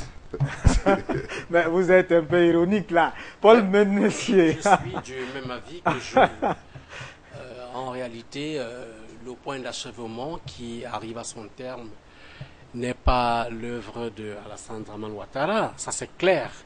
Et c'est clair au moins que dans le rapport du FMI, les 10 dernières années, malgré toutes les catastrophes qu'a connues la Côte d'Ivoire, la gestion a été sereine et on peut attribuer tout ça au bilan de Laurent Gbagbo. Il est prisonnier, mais il a amené son pays à réaliser ce célèbre score. C'est-à-dire qu'il a respecté les conditionnalités imposées par les bailleurs de fonds. Et aujourd'hui, on le lui doit en lui restituant la dette extérieure plutôt. Je crois que... Donc c'est pas une victoire pour Alassane Dramane Ouattara. Non, ça n'est pas une pour rien au monde. Il ne peut pas s'approprier. C'est une victoire de Gbagbo. Ça c'est clair. Mais je voulais ajouter, il y a quelque chose qui m'a un tout petit peu intrigué tout à l'heure dans le propos de mon compatriote panafricain Bandakani, parce que il y a aussi en Afrique des panafricanistes durs et purs comme lui. Il y a aussi ceux qui ne sont pas si durs, et je pense à moi-même. Je crois au politiquement non correct, c'est-à-dire qu'il n'y a pas du politiquement correct, ça n'existe pas. Et j'estime également que c'est trop intelligible, théorique et par conséquent un peu chimérique de penser que l'Afrique, de par elle-même, sans penser qu'elle appartient à un monde ouvert, peut se départir de cet art. C'est pour ça que je lui parlais d'un village planétaire. Ça, j'ai compris. Ok. Alors, je vais revenir par exemple sur allez-y. Le propos de Jules Ndiaye qui voudrait que nous fondions un tout petit peu d'espoir sur le Parti socialiste et François Hollande. Pourquoi pas? Pourquoi pas? Depuis les indépendances, c'était la droite qui gouvernait la France. Et la droite nous a institué ce qu'on appelait les partis uniques. De Gaulle s'est battu dans toute l'Afrique francophone pour qu'il y ait des partis uniques, pour que le multipartisme meure. Et comment est-ce qu'on revient au multipartisme? Et il faut qu'un socialiste accède au pouvoir. Le discours de la bolle. Je suis d'accord, absolument. François Mitterrand accède au pouvoir.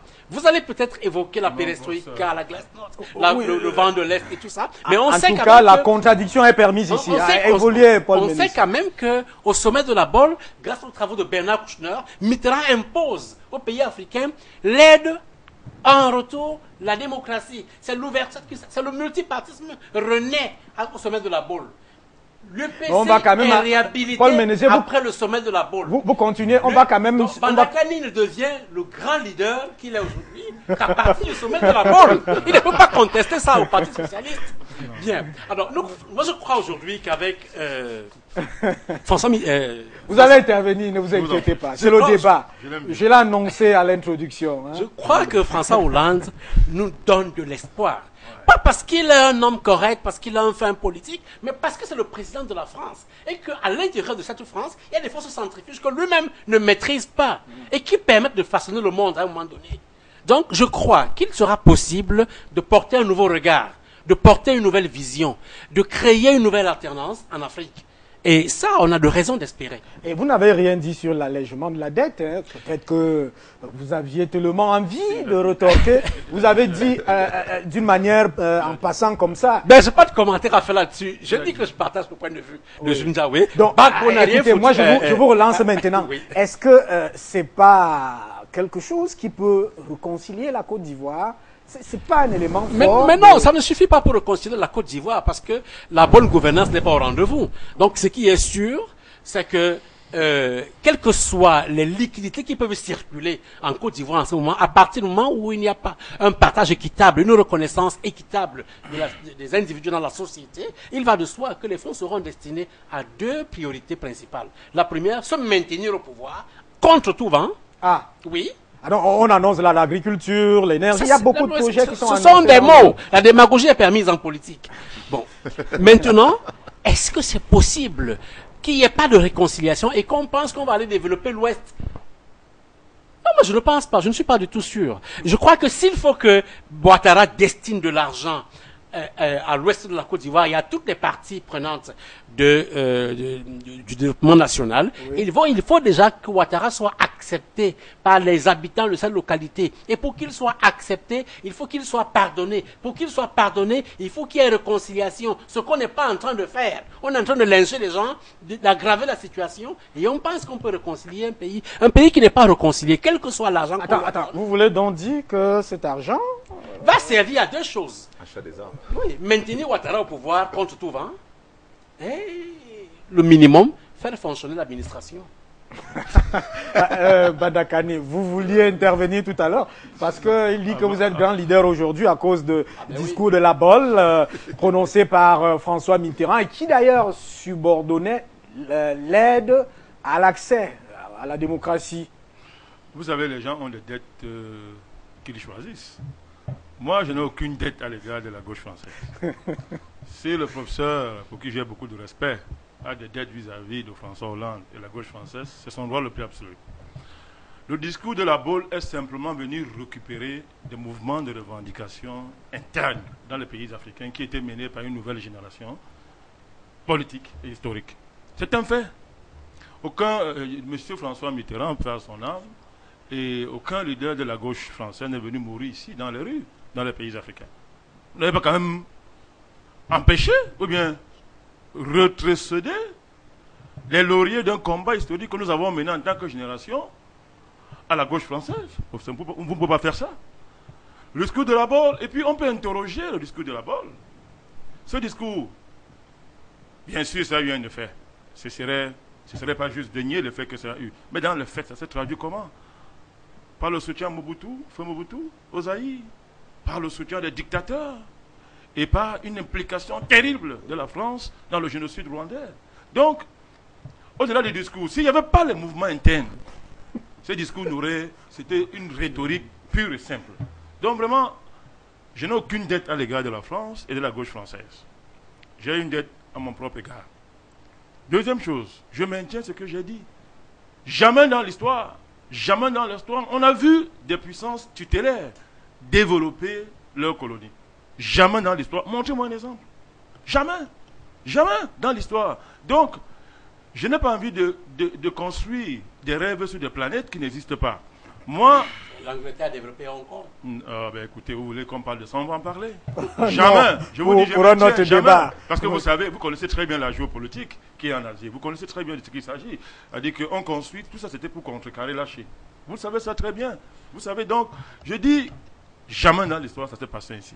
Jamais dans l'histoire. Donc, quand je dis que je ne crois pas qu'on puisse se développer en comptant sur les puissances étrangères. Je suis ouvert à des partenariats, des vrais partenariats, je vous le dis. Mais vous savez que le développement, c'est un effort propre et endogène. Vous le savez. Mais vous défendez, Bandakani, vous continuez, vous défendez Laurent Gbagbo, mais vous reconnaissez que l'allègement de la dette qui arrive là, c'est son œuvre, mais c'est quand même les institutions de Bretton Woods, le Fonds monétaire international, la Banque mondiale, c'est eux quand même qui régissent. Non, ils l'ont dit, Je ne peux pas répéter ce qu'ils ont dit, parce que ce qu'ils ont dit est vrai et j'y adhère. Avant même les élections présidentielles qui ont débouché sur la crise en Côte d'Ivoire, tous les rapports du FMI félicitaient la gestion du président Gbagbo par rapport à l'initiative PPTE. Tous les rapports du FMI, c'est le FMI qui disait, c'est pas nous. C'est les rapports du FMI qui appréciaient sa gestion et qui avaient déjà donné le quitus pour l'atteinte du point d'achèvement. Donc, et comment donc vous dites que vous n'avez de dette qu'envers vous? Ça veut dire qu'on peut quand même s'ouvrir au monde et puis... Mais qui n'est pas ouvert au monde? Pourquoi vous voulez faire un tel procès? L'Afrique est ouverte au monde. Je pose depuis, la question. Écoutez. Monsieur Toundi. L'Afrique est ouverte au monde contre son gré depuis l'esclavage. Nous sommes peut-être dans la troisième mondialisation. La première mondialisation, c'est l'esclavage. Après, la deuxième, c'est la colonisation. Et la troisième, c'est le bizarrerie qu'on nous impose là. Et faites le bilan dans le continent. Ça nous a mené où? Nulle part. Le bilan est catastrophique. Non, écoutez, dans l'histoire de l'humanité, les peuples fabriquent leur destin par eux-mêmes. Jamais une autre nation a aidé une nation à se construire en tant que puissance, en tant que force politique qui pèse, sans que cette nation-là elle-même, par un effort endogène, ne développe des mécanismes pour se projeter politiquement, économiquement, culturellement, comme nation qui compte. C'est seulement ce que je suis en train de dire. Mais oui, une fois que je l'ai dit, bien compris. Voilà, je suis ouvert sur le monde. Ouais. Je suis ouvert sur le monde, c'est pas le problème. Mais je dis que l'Afrique doit être son propre centre. Parce que la construction planétaire actuelle, autour de la mondialisation et des institutions internationales, travaille contre l'Afrique. Nos intérêts ne sont pas sauvegardés par l'ordre mondial d'aujourd'hui. C'est un fait. Nous subissons, écoutez, vous achevez là, après regardez le traitement qui est infligé aujourd'hui aux pays européens qui sont dans une crise majeure à travers des passes. Est-ce qu'on a soumis ces peuples européens au même traitement qu'on a soumis aux peuples africains? Non. Quand nous étions, c'est pas plan d'ajustement structurel dans nos pays, mais on a détruit pratiquement nos pays. Les politiques du FMI ont détruit nos pays. Mais regardez ce qui se passe dans les pays européens aujourd'hui. Quand ils sont sur place, mais c'est pratiquement du cadeau par rapport à ce que nous avons vécu. Donc vraiment, nous devons compter sur nous-mêmes. En tant que... Écoutez, il a parlé tout à l'heure d'une génération qui émerge. C'est une génération qui a du génie, professeur. Nous sommes intelligents, nous avons toutes les ressources humaines, toutes les capacités dans notre continent pour émerger. Pourquoi laisser mettre à genoux devant les autres? Nous allons émerger et nous allons tendre la main aux pays qui nous respectent et qui veulent travailler avec nous. Je termine rapidement en disant que vraiment, le président Ouattara n'a pas de chance parce que sa première victoire célèbre plutôt celui qui l'a enfermé. Je suis désolé pour lui. Aujourd'hui, que sa première victoire supposée soit l'œuvre de celui qui l'a enlevé par le fameux putsch international que le monde a vécu, mais c'est une ironie de l'histoire. Parce qu'aujourd'hui, son premier trophée, en réalité, c'est le trophée de Laurent Gbagbo. Et j'ai bien peur que ça va continuer comme ça. Jusqu'à ce que, jusqu'à ce que justice soit faite en Côte d'Ivoire. Alors, Jules Ndiaoué, vous avez une dernière réaction sur ce sujet. On va prendre une page publicitaire tout à l'heure. Oui, je voulais dire que je partage les avis et opinions de M. Bandakani, mais il a vite fait de rectifier lui-même, parce que je voulais lui dire que panafricains que nous soyons, leaders que nous soyons, n'oublions pas que la démocratie est un processus. C'est un processus lent et parfois soumis à des brusques ralentissements. Donc, Gbagbo Laurent, qui a été président de la Côte d'Ivoire, à un moment donné, a pu devenir président parce que Jospin avait rappelé au ténor de la droite en plein Parlement le principe d'ingérence. Je suis d'accord avec vous. Le principe d'ingérence aux affaires africaines. Je le reconnais. Donc ça a permis à Gbagbo, ce grand leader panafricain, d'être président d'une grande nation africaine. Donc Gbagbo l'a été en partie avec le concours de la France ou alors du Parti socialiste, donc qui était aux affaires à l'époque. Donc, et effectivement, on ne peut pas enclencher cette dynamique seulement avec nos intelligences, nos ressources et autres. Vous savez, par exemple, pour explorer le pétrole qui abonde, qui inonde notre sous-sol, nous sommes conscients que nous, les Africains, on n'a pas les moyens nécessaires, parce qu'on vous dit, une recherche pétrolifère, ça vous coûte en moyenne 20 à 25 milliards de francs, la recherche. Au Cameroun, si l'État a 25 milliards, moi je demanderais qu'on dote les villages de centres hospitaliers et d'écoles pour renforcer les politiques de santé et d'éducation. Donc aujourd'hui, il faut reconnaître en ces grandes puissances ils détiennent le cash. Et c'est ce qui explique d'ailleurs les politiques. Nous avons les matières premières. Donc nous devons être des partenaires. Et c'est ce qui explique le pourquoi, à chaque étape historique, ces grandes puissances développent des stratégies pour nous asservir. Quand ils ont compris qu'après les indépendances, les Africains sont allés à l'école, nos parents, et que cette génération-là pouvait changer des choses, ils nous ont imposé, ils appelaient ça quoi? Les crises, parce que les crises sont fabriquées. Ils nous ont imposé des crises, ils sont revenus. Ils ont racheté toutes nos entreprises dans le but d'envoyer nos parents au chômage. Et on a vu quels dégâts les crises ont fait en Afrique. Vous avez vu? Donc, c'est des gens qui réfléchissent. Ils ont des laboratoires de réflexion, des laboratoires d'intelligence. Et c'est ce que nous devons faire aujourd'hui, que nous avons les éléments pour nous doter aussi de ces laboratoires. Donc, nous devons les avoir comme partenaires, développer des stratégies dans nos laboratoires pour contrer des stratégies qu'ils développent eux à leur niveau. Donc, Gilles, pour tout dire, on va prendre une page publicitaire. En un mot, cet allègement de la dette, c'est quand même bienvenu. Ça peut aider la Côte d'Ivoire. Oui et non. Oui et non. Ça peut aider la Côte d'Ivoire si effectivement les puissances qui ont soutenu Ouattara se décident de libérer la Côte d'Ivoire en donnant à Ouattara une feuille de route objective. En ce moment-là, Ouattara, le président Ouattara, qui est leur valet, permettez que je le dise ainsi, sera contraint de respecter ce que lui impose son patron. Mais comme je sais que ça va être difficile, c'est impossible. Ça va être difficile parce que la réconciliation n'étant pas faite, vous savez, en Côte d'Ivoire aujourd'hui, c'est des professeurs qui sont en exil. L'école, il y a une année blanche. Bon, les deux autres ne sont pas des professeurs. Même les fonctionnaires sont en exil. Les fonctionnaires sont en exil. Comment vous allez... Dans la nécessaire réconciliation. Elle est difficile. Pour que les choses évoluent, il faut automatiquement que les grandes puissances qui soutiennent Ouattara se remettent en cause. Qu'ils adoptent une autre feuille de route en tenant compte des pro-Gbagbo, en tenant compte des Ivoiriens neutres, parce qu'il y en a aussi qui étaient neutres, qui ont fui. D'autres sont au Cameroun, d'autres sont au Nigeria, en tenant compte de tous ces peuples-là. Autrement dit, cet argent va permettre à Ouattara d'augmenter son parc d'armement, cet argent va lui permettre de corrompre les hauts fonctionnaires internationaux. Cet argent va lui permettre de payer ceux-là qui l'ont amené, les belligérants qui l'ont emmené au pouvoir, notamment.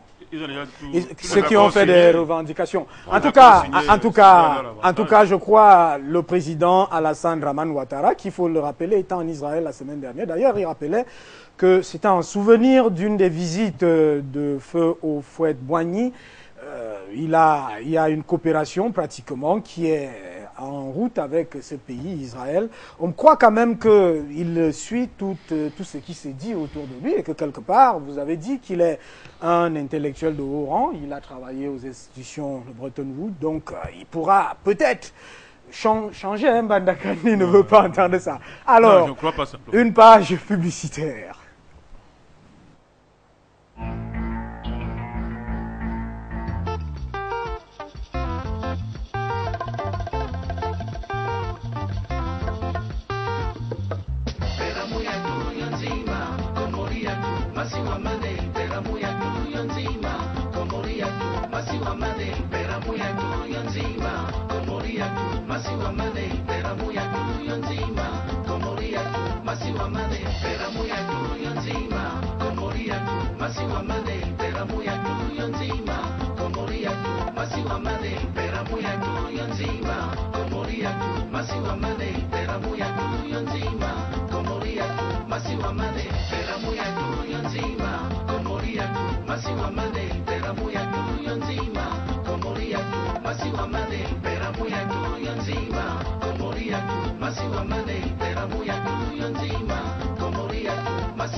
Pays d'Afrique centrale, la Guinée équatoriale acquiert son indépendance en 1968. Mais son évolution est effective avec la montée au pouvoir de son Excellence, Teodoro Obiang Mamba Zogo, grâce à qui le seul pays d'expression hispanophone et lusophone du continent, une reconnaissance internationale de la diplomatie équato-guinéenne qui se veut de plus en plus offensive, ambitieuse et démontrant la qualité de l'action publique et régionale du continent. Pour le rayonnement du pays, Obiang Mamba Zogo a ouvert des programmes grandioses de développement, des infrastructures et des chantiers modernes. Rien d'étonnant que ce pays jadis considéré comme petit se positionne chaque année davantage comme une grande nation ayant une visibilité à la hauteur de son poids économique. Cet Eldorado pétrolier a pu voir le jour grâce à un homme qui parle de paix avec un esprit humanitaire. Il ne manque plus qu'à ce pays d'adhérer au Commonwealth pour témoigner la visibilité grandiose de la Guinée équatoriale sur le plan international. Le président Obiang Nguema, à sa première déclaration à l'exercice de l'Union africaine, a mis l'accent sur les crises de valeurs, dont la culture africaine, qui, elle, conduit au facteur de l'unité et à la solidarité entre peuples africains. En grand artisan de l'intégration, Obiang Mamba Zogo dénonce l'instabilité dans les pays d'Afrique et privilégie le dialogue pour une solution pacifique et négociée. Les gars t'appellent, ils te voient en ligne quoi. Madame, monsieur, vous êtes sur Afrique Média, Afrique Horizon. Votre émission se poursuit et actuellement on va parler du Rwanda, relations tendues entre la République démocratique du Congo et le Rwanda. Et je vais donner la raison, c'est tout simplement parce que les membres du Conseil de sécurité des Nations Unies se sont entendus cette semaine et mardi plus précisément pour rendre public un document délicat qui met en cause le ministre de la Défense rwandais et plusieurs hauts responsables militaires dans le soutien à une mutinerie dans l'est de la République démocratique du Congo. Et du coup, entre le Congo et le Rwanda, rien ne va plus. Cette semaine, on va d'ailleurs suivre tout à l'heure l'extrait de Paul Kagame qui n'est pas du tout content par rapport à cette implication dans ce qu'on appelle là-bas le M23. Mais nous partons d'abord au Cameroun en ligne depuis la cité politique de ce pays, siège des institutions républicaines, pour trouver Désiré Manarakiza. Je crois, je n'écorche pas le nom Désiré. Rebonjour à Yaoundé. Bonjour, monsieur Otundi. Alors, Effectivement, mon nom c'est Ok, merci. Voilà. Alors, je vais juste, je souscris entièrement à tout ce qui a été développé depuis le début de l'émission, et surtout concernant les rapports qui existent entre la France, entre les puissances colonisatrices et l'Afrique. Par contre, je veux en quelque sorte recuser ce que moi j'appelle la lecture victimaire. Ça veut dire cette lecture qui pense que les malheurs et les morts de l'Afrique sont en quelque sorte celle de l'extérieur. Je respecte ce point de vue, mais je ne le partage pas entièrement. Je suis d'accord que l'histoire de l'Afrique ne peut pas être inséparable de l'action de la colonisation et d'ailleurs de l'action de la traite des Noirs. Mais, par contre, je refuse le fait de fonder toute l'histoire et tous les malheurs sur l'Occident. Un nom, puisque de les façons. Une chose est sûre. Si on se situe dans la théorie réaliste, l'Occident ne peut agir que de cette manière. Ça veut dire l'Occident ne peut agir que sur de ses propres intérêts. Donc, de mon point de vue, il serait assez naïf de penser que la France et compagnie vont un jour, de leur gré, mettre faire tout simplement à cause de l'arme que les Africains versent. Si ce n'est que ça, cela n'arrivera jamais tant que l'intérêt est au cœur même de la population internationale. Donc pour moi, la véritable interrogation est plutôt interne. Elle doit porter à l'intérieur de l'Afrique et non pas à l'extérieur. Les acteurs qui sont à l'extérieur ne peuvent pas faire au débat que ce qu'il faut actuellement. Donc, il n'y a pas un autre dans ce cas. Et moi, je pense que les interrogations du genre, qu'est-ce que nous devons faire? Quel est le comportement de l'Africain pour que l'on puisse sortir de son marathon? Et vous répondez? Vous répondez? À cette question précise, vous répondez? Voilà. Alors, ce que je pense, c'est clair. Je pense que l'action, je veux dire, je pense que le problème auquel on est confronté, c'est un problème complexe. Mais comme je le disais tantôt, de mon point de vue, la solution est d'abord interne. Il faut un amour de notre continent. Un amour de notre continent, non pas sentimental, mais en action. Mais voyez-vous, lorsqu'on dit par exemple la France, oui, je vais dire, mais dans plusieurs gouvernements africains, qu'est-ce qu'on constate? On constate des ministres qui arrivent quand même à détourner des sommes colossales. Ce n'est quand même pas le président qui vient demander à un ministre en charge des questions de certaines routes, de faire l'addiction d'eau, à donner tout cet argent et à l'utiliser tout simplement pour lui. Le véritable problème, c'est que notre dirigeant, c'est plutôt une légitimité politique à l'extérieur du continent, non pas à l'intérieur. Et du coup, donc, ces politiciens sont en quelque sorte élus par leur propre population. Et lorsqu'ils se sentent le dos au mur, ils vont plutôt à l'Occident. Et le jour où l'Occident agit à leur faveur, ils sont d'accord. Le jour où l'Occident soutient un opposant, puisque l'Occident est au pouvoir. L'Occident a tapé. Quand je dis Occident, je parle de ces puissances internationales. Manipuler les choses en Afrique. Ils sont au courant de cette dimension qui fait en sorte que en Afrique, puisque la légitimité ne vient pas de l'intérieur, mais de l'extérieur, il reste donc toujours possible d'instrumentaliser à l'intérieur de la classe politique le mécontent qui, le lendemain, deviennent des portes d'entrée pour la puissance colonisatrice. Donc, quand je parle de l'amour de l'Afrique, je parle de ses opposants, mais aussi de ces hommes au pouvoir. Parce que quand la France entre en Côte d'Ivoire, il a fallu que le président en place actuel fasse recours.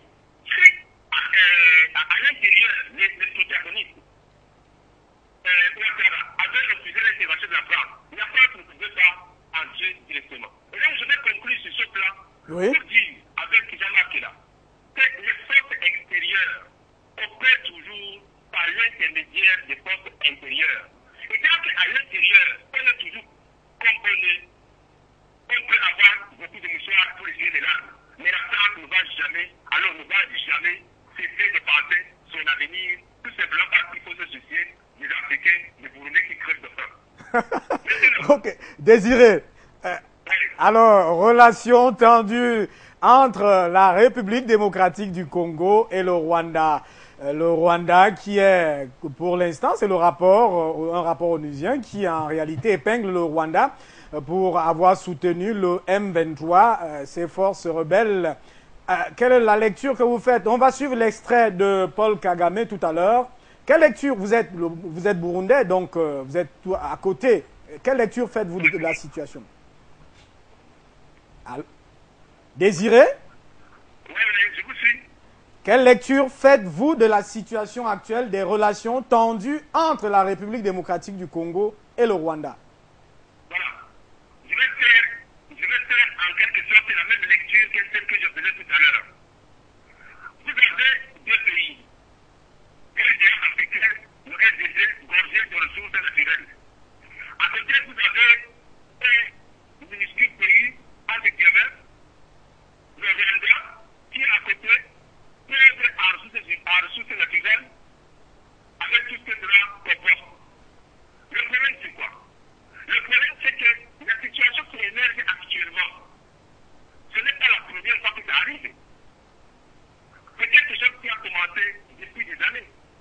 Et pour aller, pour puiser dans l'histoire la plus récente, vous prenez tout simplement la crise qui éclate en 93. C'est les mêmes accusations qu'on observe. On a à côté un Rwanda qui dit intervenir à RDC pour chasser les ex-forces rwandaises loin des frontières, prétextant vouloir mettre fin aux potentielles attaques que ces rebelles pourraient lancer à partir du territoire congolais. Après, vous avez un Congo où les acteurs politiques à l'intérieur n'arrivent pas à s'entendre pour mettre sur pied une feuille de route politique. Et donc, pour la bagarre à Kinshasa, alors qu'à des milliers et des kilomètres de là, il y a des rebelles et des populations qui sont laissées pour compte. Alors, Désiré, on va vous reprendre tout à l'heure. On va vous rester en ligne. On vous reprendra peut-être avant la fin de l'émission. On revient sur ce plateau. Mbandakani, vous n'allez pas peut-être répondre à Désiré, mais on évolue avec l'actualité. Relation très tendue entre le Rwanda et la République démocratique du Congo. J'ai évoqué la raison tout à l'heure. C'est un rapport de l'ONU qui vient mettre le feu pratiquement dans ces relations. Ben écoutez, on ne va pas nous distraire avec ce que j'appelle... Il ne faut pas qu'on se distraie avec ce que j'appelle les effets secondaires. Nous devons, en tant que de bons médecins, s'attaquer aux véritables causes du mal. Et lorsque ces causes-là sont traquées correctement, le mal disparaît. Les symptômes disparaissent. Ça, c'est notre pédagogie en tant que panafricaniste. La problématique du Congo, depuis l'émergence de cet État dans l'histoire, en tant que nation, tout le monde le sait, depuis Patrice Lumumba, tout le monde connaît très bien que ce qui se passe là-bas dans les Grands Lacs, c'est parce que les grandes puissances et les grandes multinationales veulent contrôler les gigantesques ressources de la RDC. Et pour cela... Désiré l'a dit tout à l'heure. Non, il n'a pas dit comme ça. Je reviendrai, il n'a pas dit ça. Ils veulent contrôler les ressources. Et du coup, on a intérêt à avoir un pouvoir central faible en RDC. C'est un principe géopolitique élémentaire. Il ne faut pas, parce que le jour où il y aura un pouvoir fort en RDC, ce pouvoir va avoir la maîtrise des gigantesques ressources du sous-sol de ce pays et ça va être un grand moteur pour la renaissance du continent. C'est élémentaire. Donc le petit Rwanda, comme il disait, est instrumentalisé par les grandes puissances pour déstabiliser ce pays. C'est quand même une nation, un État, Mbandakani. Non, je reprends ce mot. Il a dit entre guillemets. Oui, non, c'est une nation pour laquelle nous avons beaucoup de respect. On a du respect pour le président Kagame, mais nous savons les conditions dans lesquelles il est arrivé au pouvoir. Et nous connaissons les contraintes géopolitiques qui sont son partage. Donc nous disons... pendant que vous êtes en train de le dire, on va écouter rapidement je crois, l'extrait de Paul Kagame. Je vous revenais pour qu'en réalité on puisse donner la parole à Paul Kagame qui s'est prononcé cette semaine et essayer d'écouter sa version, sa réaction sur cette actualité. Naturellement, cet entretien ou cette interview de plus d'1 heure de temps sera diffusé sur les ondes d'Afrique Média. Je crois que la réalisation est avec moi de l'autre côté pour qu'on puisse suivre cet extrait de Paul Kagame.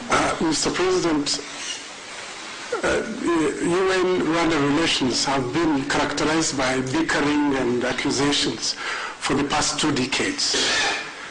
Yet, you know, we keep forces... Only, I think, 5 decades.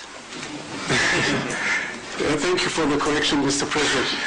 Yet we keep our forces there for peacekeeping.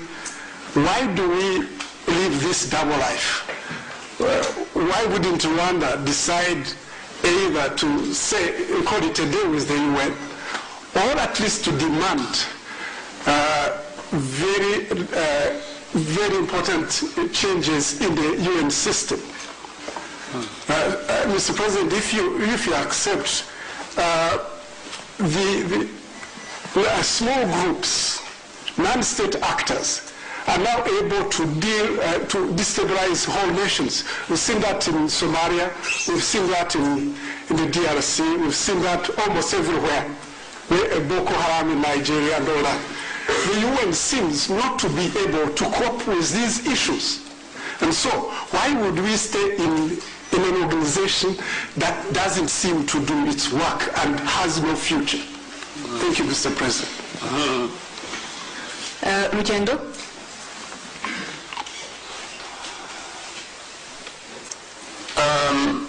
The second question, UN, Rwanda, and so on and so forth.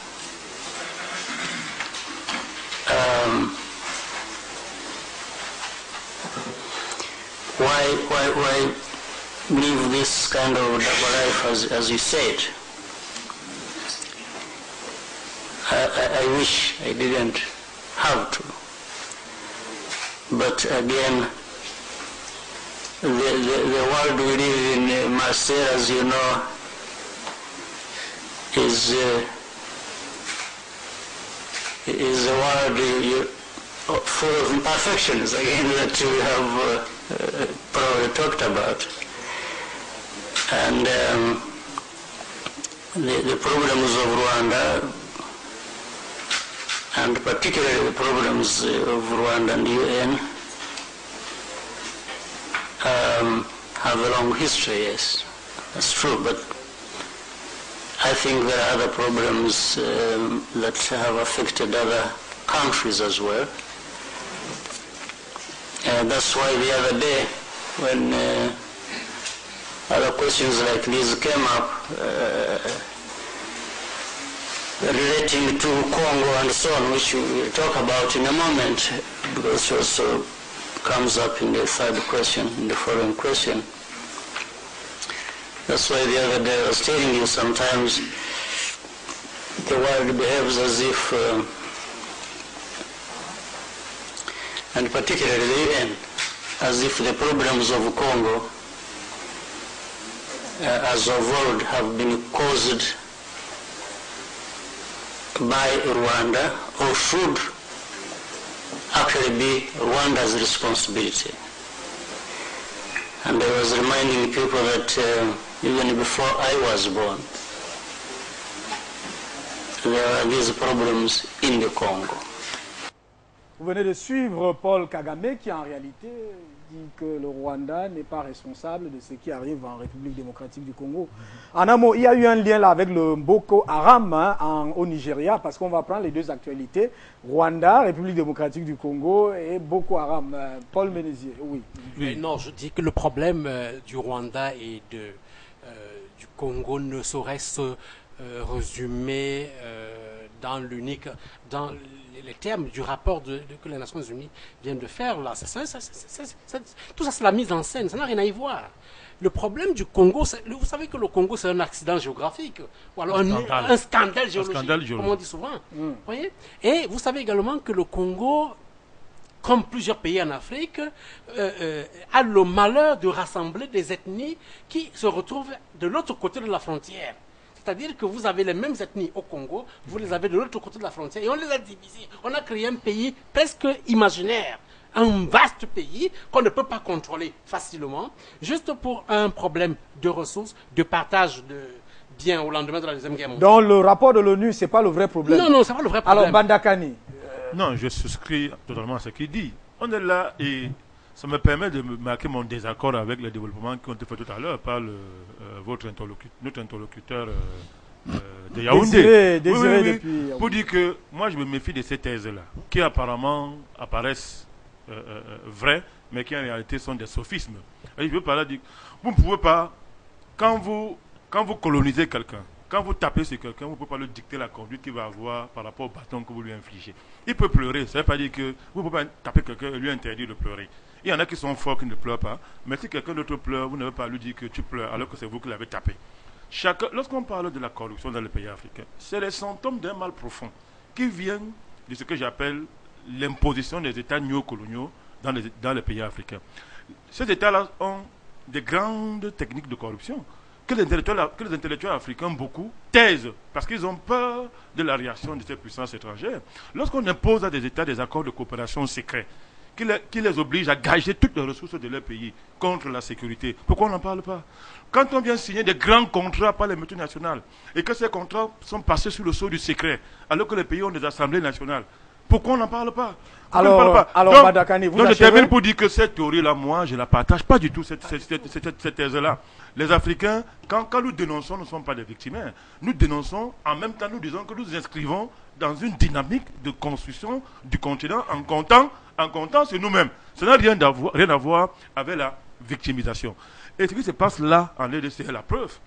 Regardez le président Kabila. Tout le monde voit les pressions qui pèsent sur ce président. Les pressions internationales. D'ailleurs, l'ancien président français avait carrément dit lors d'une conférence de presse claire qu'il faut partager les ressources du Congo. Il a dit clairement.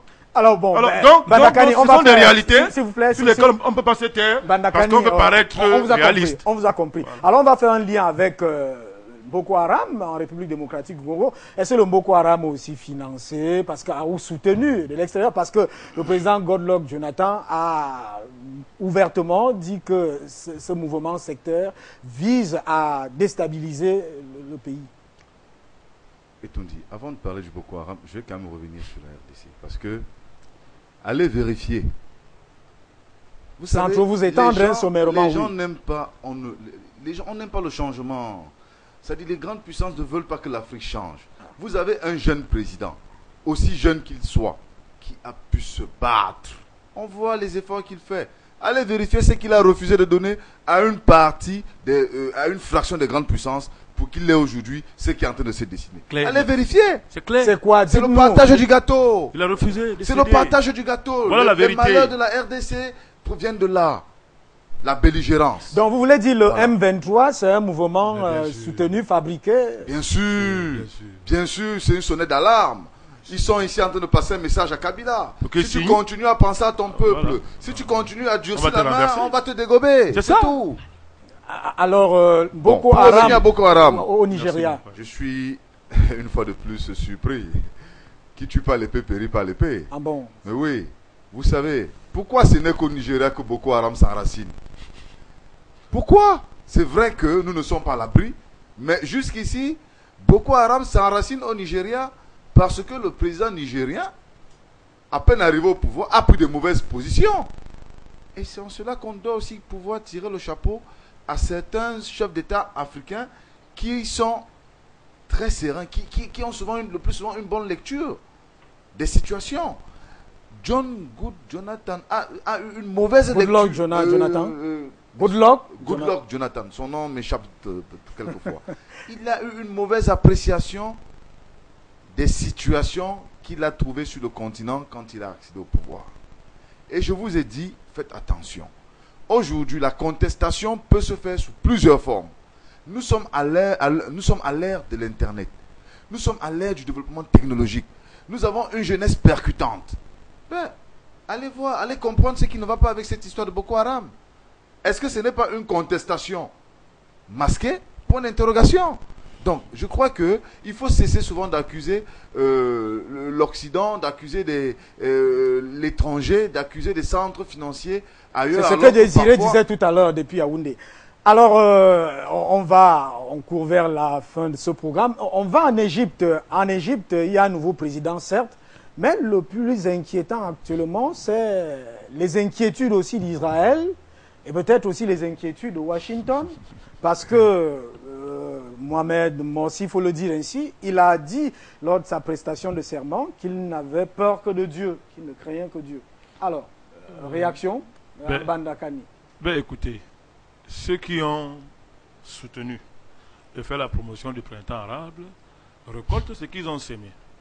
Vous savez, à ce jeu-là, comme disait tout à l'heure Ndjawe, le jeu des puissances, qui croient qu'ils sont les experts dans la manipulation, nous sommes arrivés à une période où, eh bien, il faudra qu'ils payent la facture.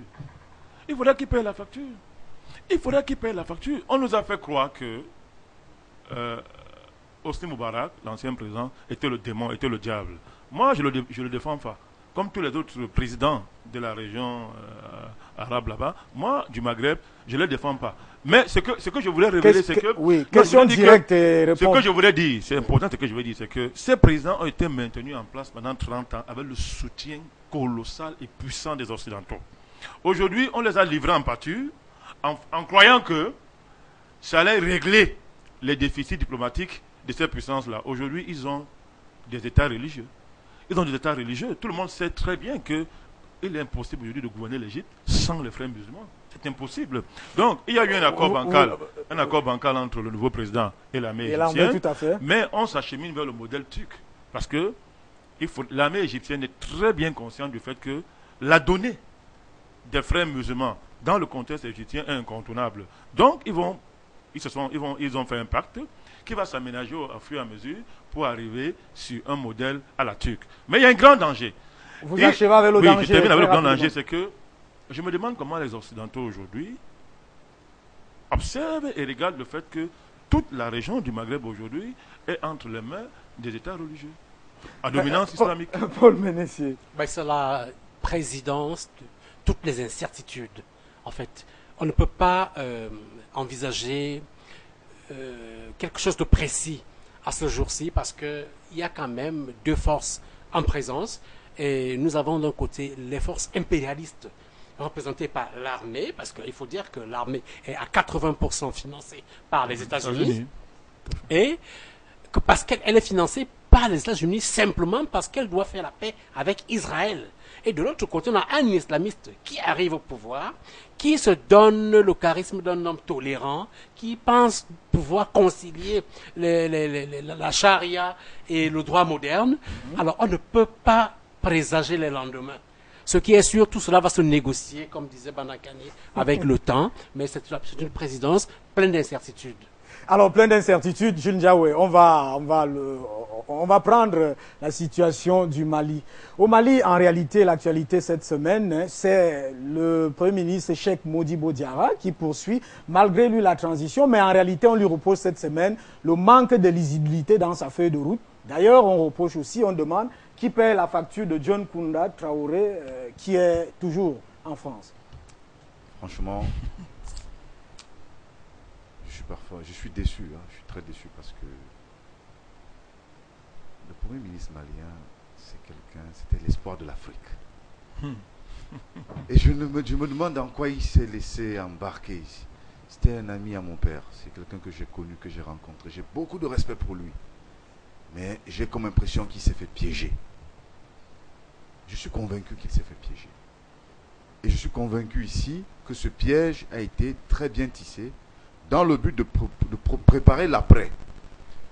C'est dans un but, c'est dans le but de ce que les prochains dirigeants maliens ne soient pas issus d'une caste intellectuelle et de personnes outillées.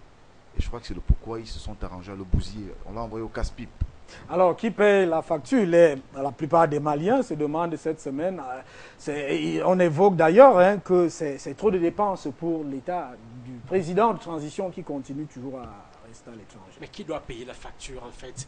Je pense que la réaction malienne, je trouve que c'est une... Et puis l'écho qui est donné à cette affaire me semble être une manœuvre dilatoire. Ce n'est pas ça le problème malien. Ce n'est pas le savoir qui paye la facture de John Kounda Traoré. Dans tous les cas, cette facture sera payée. Le problème aujourd'hui est de comment stabiliser le Mali. Et on nous détourne de la question principale, on évoque des sujets qui n'ont aucune importance avec le Mali. Pendant que le Mali est en train de vivre son génocide culturel de l'empire de Soundiata Keïta, qui a même colonisé l'Algérie, l'Algérie aujourd'hui est en train de soutenir les rebelles qui déstabilisent le Mali. Je crois qu'il y a un problème grave. Tout à fait. On a l'information selon laquelle des mausolées ont été détruits. Voilà. Le nord est... 16 mausolées qui appartiennent qui sont reconnus par l'UNESCO comme faisant partie du patrimoine mondial, ont été touchés. Sur 333 mausolées qui comptent la ville de Tombouctou et la ville de Gao, et qui constituent la seule ressource du pays, parce que c'est un pays uniquement touristique. Alors, Bandakani, en un mot, parce qu'on va achever avec la sécurité et la défense. Qui a déstabilisé le Mali? That is the question. C'est la conséquence directe de l'aventurisme géopolitique de Nicolas Sarkozy et ses amis occidentaux, qui, en déstabilisant la Libye, savaient très bien que le Mali allait en pâtir. Le président Toumani Touré a crié sur tous les toits. On a refusé de lui apporter de l'aide. Et c'était un chantage géopolitique qu'on est en train de faire. Je vous rappelle que le nord du Mali est plein de pétrole. On a découvert le pétrole au nord du Mali. C'est un chantage qu'on est en train de faire à ce pays-là. Et là, tout à l'heure, vous demandiez la facture. La facture de la paix au Mali sera que le Mali cède son or pétrolier aux multinationales occidentales. Voilà tout le jeu. Sinon, on aurait directement aidé Toumani Touré et on aurait maîtrisé ces bandits qu'on appelle rebelles. Alors, on achève cette émission. Il ne nous reste plus qu'une minute, le temps de vous remercier d'être venu ici pour ce dimanche. Pour débattre et commenter encore de l'actualité, on devrait, dans nos émissions spécialisées, parler de la sécurité en Afrique. On annonce d'ailleurs pour une émission, on pourra parler d'Afrique à Endeavour, parce qu'en réalité, c'est des questions de sécurité aussi en Afrique, des questions humanitaires, de défense dans les situations de catastrophe. Madame, Monsieur, c'était Afrique Horizon, 6e horizon de ce dimanche. Merci de nous avoir reçus chez vous. Merci d'être soucieux pour l'Afrique. Merci parce que, quelque part, l'Afrique finira par marcher et se développer. Bon dimanche à vous.